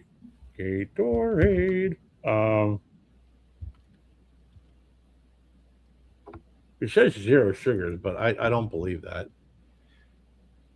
at all. So the tablets don't have any sugar, and they only contain 10 calories. Yeah, same here with the drinks. I thought they had sugars. They're saying sugar free, but where are the calories coming from then?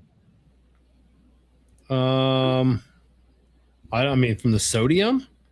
I don't know. Citric acid. Maybe they're zero gram.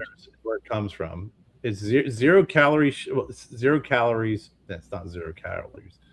It's 10 calories. So they said artificial sweeteners, specifically sucralose and acetylfoamate potassium. There's your ACE-K, which provide intense sweetness without caloric energy. While often labeled 0 calories per serving, some formulations may have a negligible 10 calories per bottle due to these ingredients, much like modified cornstarch.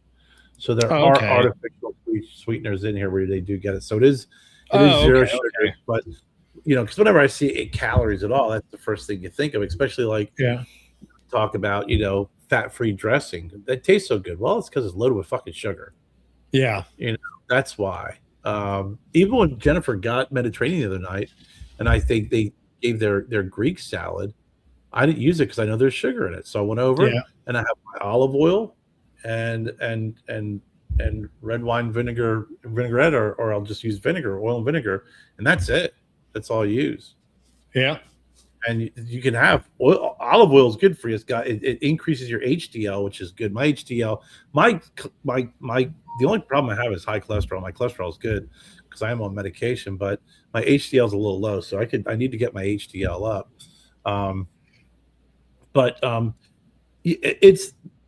It's going well. I think I'm glad to hear Jessica's experiencing those really noticeable changes in your body which are, after a couple of days, you just feel leaner. You feel like there's been like a layer of just whatever has been sloughed off, whether it's additional fluids that you're retaining or just some of the freaking impurities from the food and just the junk that you're eating and drinking. You just start feeling thinner just by doing and she's not listening, and she's not going to rewatch this. Jen, don't say anything. But and one of the reasons I asked her to come on this diet with me, and because I wanted to lose a few extra pounds, from the holidays, but I know she's been struggling. She's been trying these different fads and everything else, and I know fasting works. Yeah, it's proven it works. So I had asked her, like, hey, it'd be easier if we both do this together, and like you help me, and like say, and preparing the meals and everything else. And one of the biggest reasons, because I knew it would work for her, and I know she needed like that little extra, maybe bump, to help her out. So it's like, hey, come on this with me, and we'll both do it together. And then I was really, happy the other day when I told her, I said, hey, I think I'm going to do this for another month. And she says, I want to keep doing this. Like she's happy with it. And I'm like, I think in the long run, she'll see that it does. It's a lifestyle. It's a lifestyle. It really is. And she always says, like said, and other people said that too, like being obsessive compulsive I am, it's just easy for me. Like last week at work when, or 2 weeks ago when my boss was late with lunch, I'm like, hey, noon's my cutoff. I cannot eat. He shows up at 12:30 and I'm like, I can't. It's just, it's only half an hour. It's not in my brain. It does, things don't work that way. Like if I tell myself like, hey, noon, you cannot eat anything, between noon and, like 4:30, 5 o'clock, which is mine. Like I physically cannot put something in my mouth. It just doesn't work. So it's definitely, being obsessive compulsive. It's one of the few, positive aspects of being obsessive. Yeah. But, it's so much better for you. It is healthier. I think today I had lunch at 1 o'clock. So like I look at my fasting ranges. And if my last meal, if I'm done eating at 5, 6 o'clock, usually around 5, I may eat lunch, like it depends on how hungry I can be, but I'll push it as long as I can. I'll look for a break in a day and I'm like, okay, great. I can have lunch today. It's 1 o'clock, that's a pretty decent amount of time. That's good. Yeah. And what was funny is when I found myself eating lunch today, I felt guilty because I knew I could have got going longer without eating. Yeah. Yeah, I try because I do enjoy eating dinner. It's just when I sit down, chat about going through the day. So if I find myself eating much later than noon, and then I don't want dinner, and then then I'll end up like and then I'll end up like eating later, 9 o'clock, which pushes the fast, and it's just like I just rather have noon be my cutoff. We're usually having dinner by 5. I'm still hungry enough to where, I can get, the proteins that I need. Cause like my lunch is very light, very, very light in protein. So if I don't eat dinner, then I don't, because I have a very active job. So I need to get that protein in. So I was grumpy today this afternoon. I was really grumpy and I don't know why. I think it was because like you said, I ate my lunch a little bit later than I do. And I know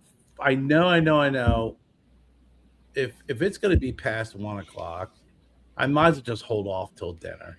No, that's why noon's my cutoff, because anytime after noon, I just hold off until dinner, and that's what. And then Jennifer worked. She worked. I had to use the car today because I had to take a wife to a doctor's appointment, and so we only have one car now. Joe's got the other one, so my niece picked up Jen at work. So Jen got home late.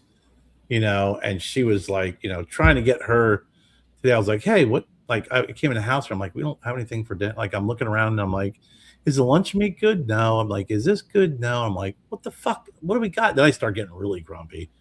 And then I'm like, are you going to stop anywhere? Well, no. And then finally I'm like, okay, I'm committing. I'm going to eat the tilapia. And I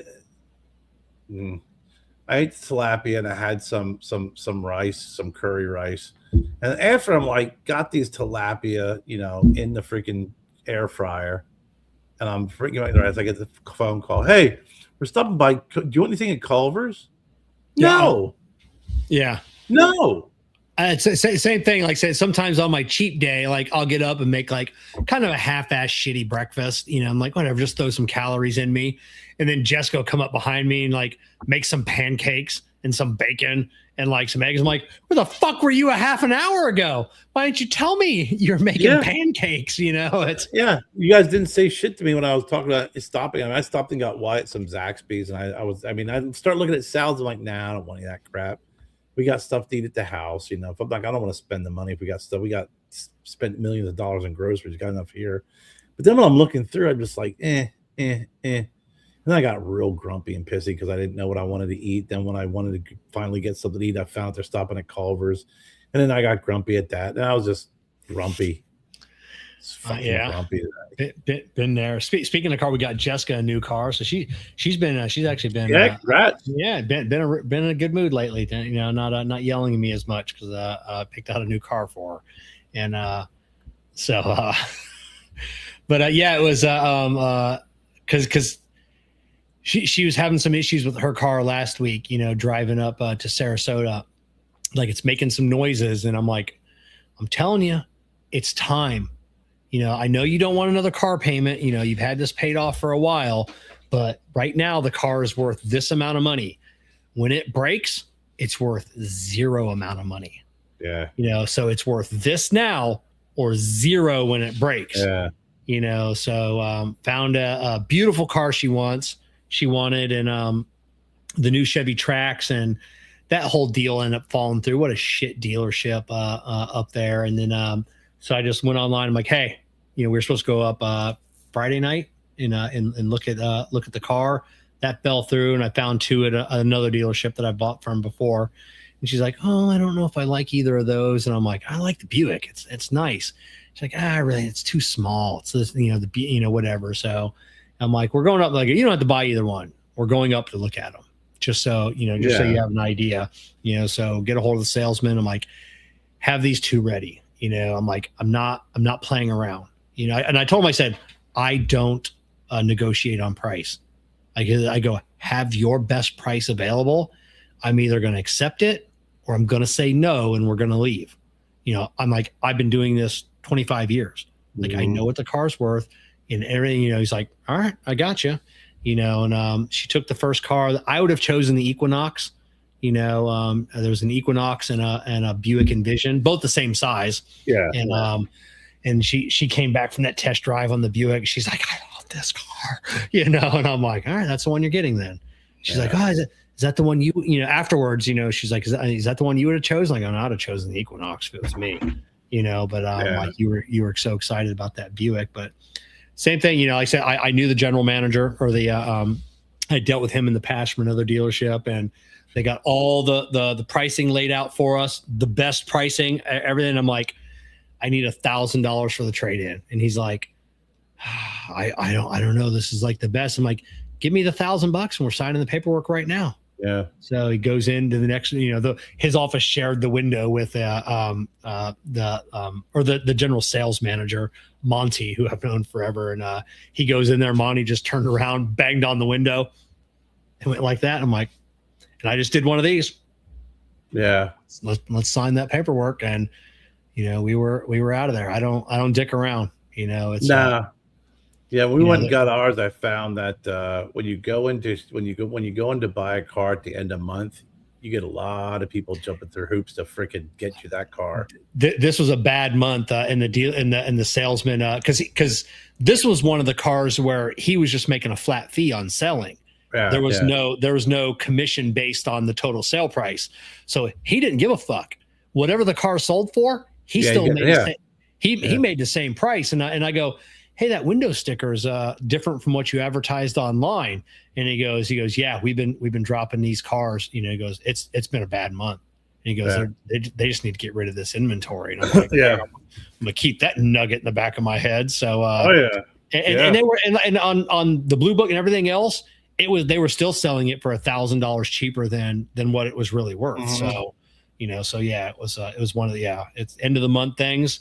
This February, it's after the holidays of everybody getting their new cars for the holidays. Yeah. So yeah, we got a good deal. I was happy Good with for it. you, man. Only negotiated that, got a good interest rate on it from the credit union and just signed away. That was it. So she's happy with her new Buick. It was a few things that she didn't get, she was driving a terrain Denali, so it was loaded, fully loaded, everything. She doesn't have remote start on this one because it's not optioned. Like this was like the Buick Envision Sport model, so it had the bigger engine with the bigger turbo, so you can't get remote start even from the factory. Didn't have heated seats and it didn't have a power lift gate. So on like that model, I'm like, you kind of chose the sport model. There are things that you don't get on a Corvette that you get on a Cadillac Eldorado. It's just that's it. So but she's still happy. Well, that's good. I'm blown away by just the price of vehicles nowadays. I mean, when we were in Nissan, they had their new whatever the hell the Nissan freaking top SUV is, like $90-some thousand sitting there, and I'm crazy, bro. It's crazy. I thought, well, shit, yeah, because this is the first time in a while where we walked in and we got the vehicle, the color, everything we wanted, and like you said, it got rid of that freaking Ford. I'll be pressed to buy a Ford ever again. Yeah. Terrible. Yeah. Terrible. Yeah, it's brutal. I like I said, looking at the new, like I drive an Acadia with the elevation package. I really wanted the Acadia Denali, but the difference between the two was $30,000. It's another car. It's another car. I'm like, how are you asking? I mean, the Denali, more than loaded.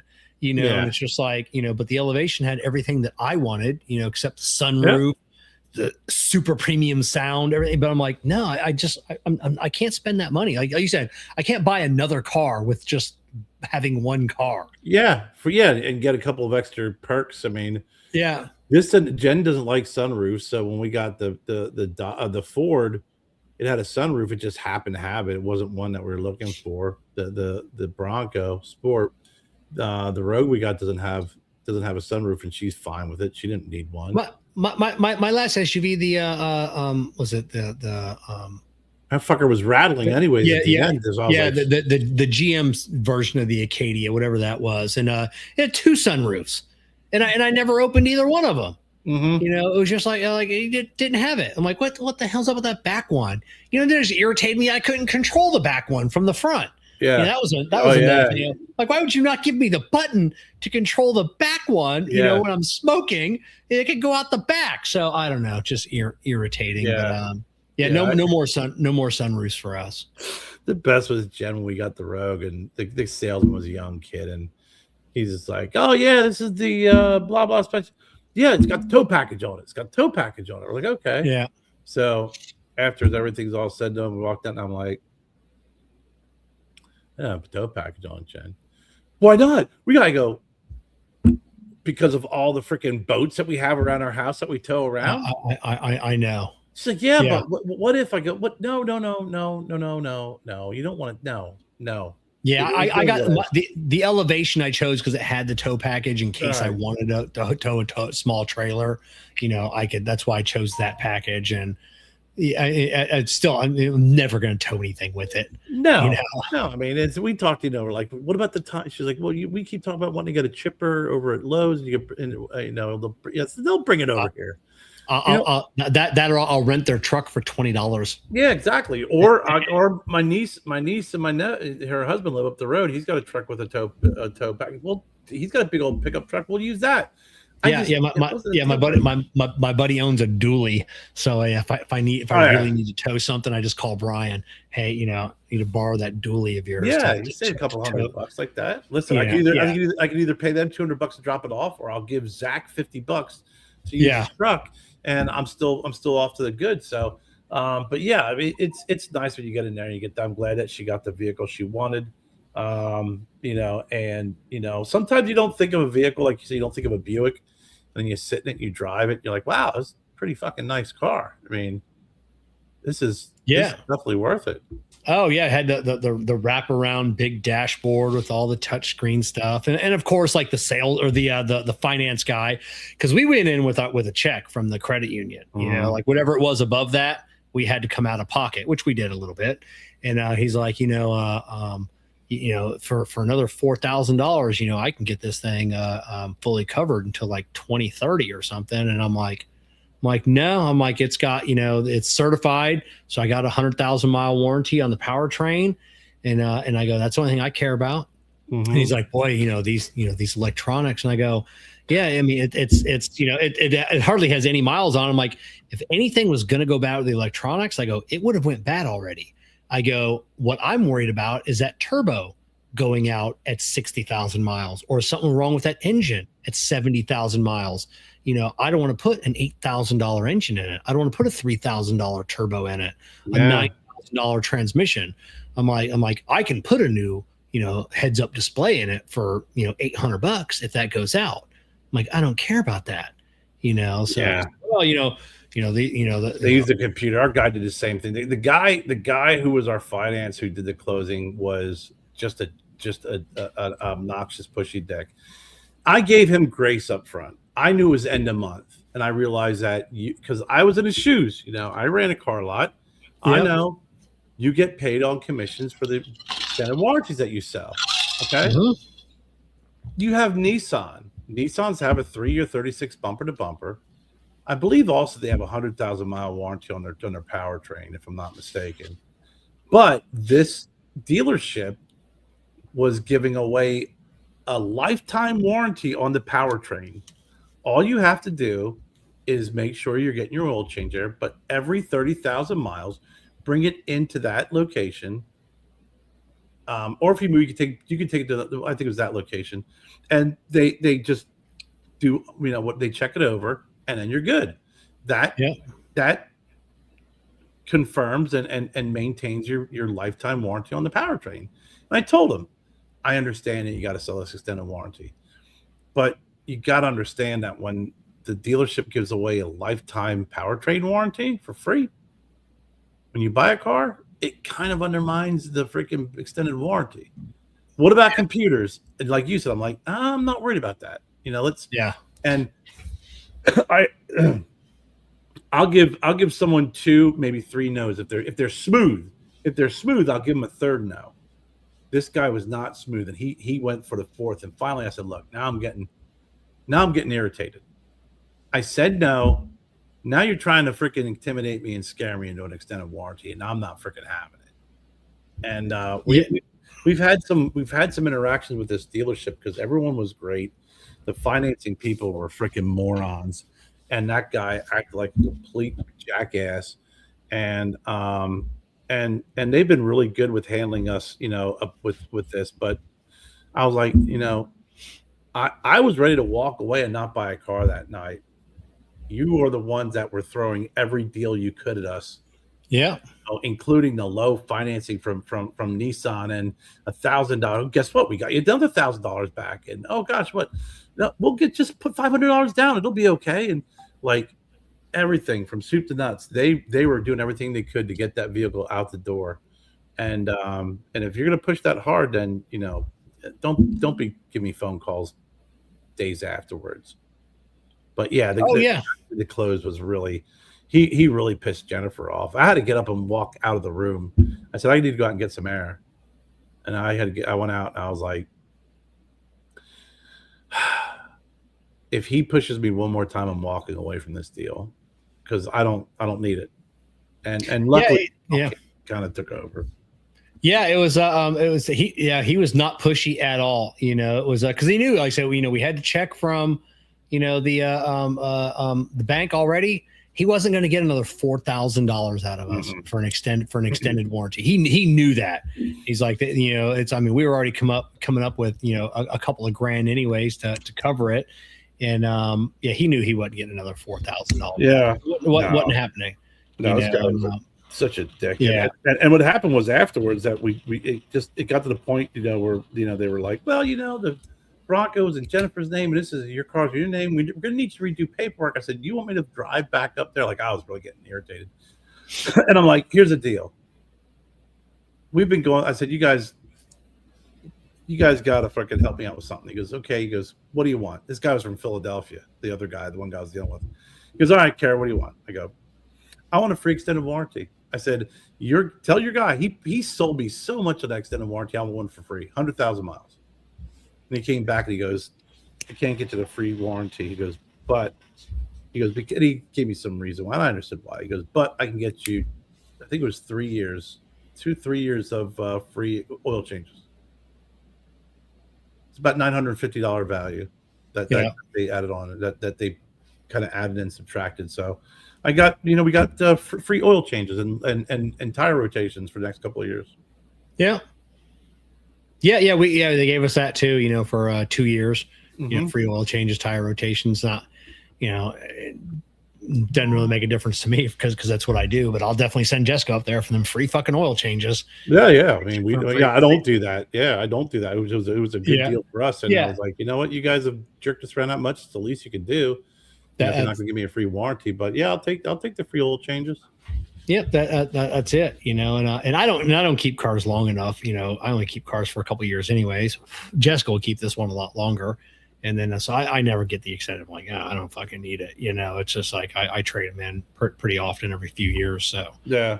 But for the last topic I want to bring up, so I had to call Instagram because I'm having an issue that they took down like a dozen of my posts for like promoting. Tobacco for promoting tobacco. Facebook, we're not live on Facebook tonight for the next 30 days because I posted a meme that I found on Facebook and I reposted it, and this goes against our policy for drug use. It was a meme, and it was like an old timey doctor, and it said, and it was working on a patient, and the meme was it must have been great to be an old timey doctor, and it's like, got ghost in your blood, do some cocaine about it, So they nicked my account for 30 days, for promoting. So I had to go on and subscribe and get the blue check mark, because if you get that, then you get priority support. Right. So I had to contact Instagram about that. So going back and forth, and the lady's like, can we set up a call so I can call you and then we can go through this more in detail? I'm like, yeah, it's fine. I'm like, right on. It's like, it's what my $15 a month is paying for a call. And she couldn't help me at all. But it reminded me of Office Space. You've seen the movie, obviously. Yeah. and the lady's like, well, it says here, like you violated the community guidelines by these posts. And I'm like, well, I didn't, because I've read the community guidelines over and over again, and my posts don't go against community guidelines. And then she's like, well, let me go ahead. I'm going to, we're going to wrap this call up, and then, and I'm just going to send you an email with those community guidelines so you know what's going on. I'm like, I don't need an email with community guidelines. I know what the community guidelines are. Right. I know where to find them. And she's like, I'm just going to go ahead and just send you those community. And it reminded me of the TPS reports. It's like, did you get the email on the TPS reports? I got the email, and it won't happen again. Okay, I'm gonna go ahead and send you that email again. And that's what this lady was. And I'm like, that's what I want. If she was from India, and I wanted to be. I was say it's like, I got that, but that's a surely. I'm gonna go ahead and send you those community guidelines. And like, here we go. I know it was. That's all I could think of was Lunsford with the TPS reports, and it was. No, I don't need the community guidelines. I'm gonna go ahead and send you those community guidelines. Yeah. So that'd be great. So they turned off because I they turned off my monetization, and luckily on Instagram it's only for another couple days, so I'm being real careful about what I post on Instagram, because I got a couple of brand deals coming up, that I need full access to all my Instagram for these brand deals to come up. And Facebook 30 days I can't create live videos. And I'm like, that's just dumb, for sharing a meme that I found on your platform. I got a notification from the Viajante Stogie Road page, and it had to do with something like, I can't remember. I had to look it up, but it was one of those. You're in violation of such and such. And, your page can't be shared. Yeah, I got that for Cigar Prop. Yeah, I was like, why? And it's like, again, it just, Lord knows where it goes. You never get a response. No, it's like, what name? I haven't heard from anybody on. Here's what your violation was, and that was always the beef back in the day when I started doing my show. I started doing it on Facebook Live because I would have access to all these great platforms like StreamYard and stuff, and it was like, if someone didn't like you. And I knew there was a few people, and I will not mention their names, that would report you to Facebook, and then you would be in Facebook jail for a week or two. Yeah. And you were like, what did I violate? And there was no there, especially the folks with their rules and regulations and where they lean in free speech and everything else like that. You're like, there's no context. You give me no example, no proof of what I've done. So I'm glad that things have changed greatly and there's more opportunity in platforms and stuff. You still have shit like this that happens, but man, back in the day, it was like you couldn't do, unless you're on YouTube, you just did Facebook Live, you were in jail for a week or two. You couldn't do shit. You couldn't post anything. Yeah, super fucking irritating, but what are we going to do? They're cracking down more and more. Eventually, all the cigar content is gonna go away. And, I was hoping Rumble would take off a lot more than it has. They're slowly, they just introduced like Rumble Shorts today. So kind of copying YouTube a little bit. So, I don't know. There's always X, Kevin. Thank God for Elon Musk. There's always X. Yeah, there's always X, and he doesn't even, I don't think he realizes, because like on X I can't even promote posts because they're tobacco posts, and I don't think he's aware of that. I've sent him a few messages and emails and be like, hey, do you know like there's certain platforms that can't monetize or can't take out ads, on your platform. I don't think he's aware of that. I honestly don't, because I think he would instantly like, hey, we need to scale that back. Right. Yeah. This guy's smoking cigars. I'll have a company like, hey, we'd like you to run, post on X and then run a promotion, on X. I'm like, I can't. They still don't allow you to promote or boost a post on X. And I firmly believe that if I could talk to Elon for 2 seconds, he'd be like, that will be fixed in about 30 minutes. Because he's about the money. He's about the free speech. Like, oh, hey, you just want to promote a cigar, or a cigar company? Yeah, we can do that. I will gladly take your money. And then the word gets out in the cigar community. Hey, X allows you to promote, boost a post or promote a post. There'll be a ton of money overnight on that community. So, yep, it's all it takes, Kevin. All you guys get Elon to respond to you, dude. I know it's all it's gonna take. So yeah. One day I'll get a hold of them. So, man, I think God, this is a good show. We talked about everything, Olympics, aliens, and new cars, and man, it was aliens. We always got to squeeze. It was every week whenever we hop on and we talk about aliens, because there's always something new. But it's like it's going to be for the rest of the year. If we're talking about aliens in September, I will never talk about aliens ever again. Unless we're talking about, hey, did you see Trump hanging out with that freaking little gray guy? If we're not having that conversation, or did you see they landed that ship on the White House lawn? you know, and Trump wants to get it gold plated. If we're not having that conversation in September, I'm done talking about aliens. That's it. Same here. So, all right, everybody. Thanks for coming on, spending a couple hours of your Monday night with us, and we'll see you. We'll see you next week. See you.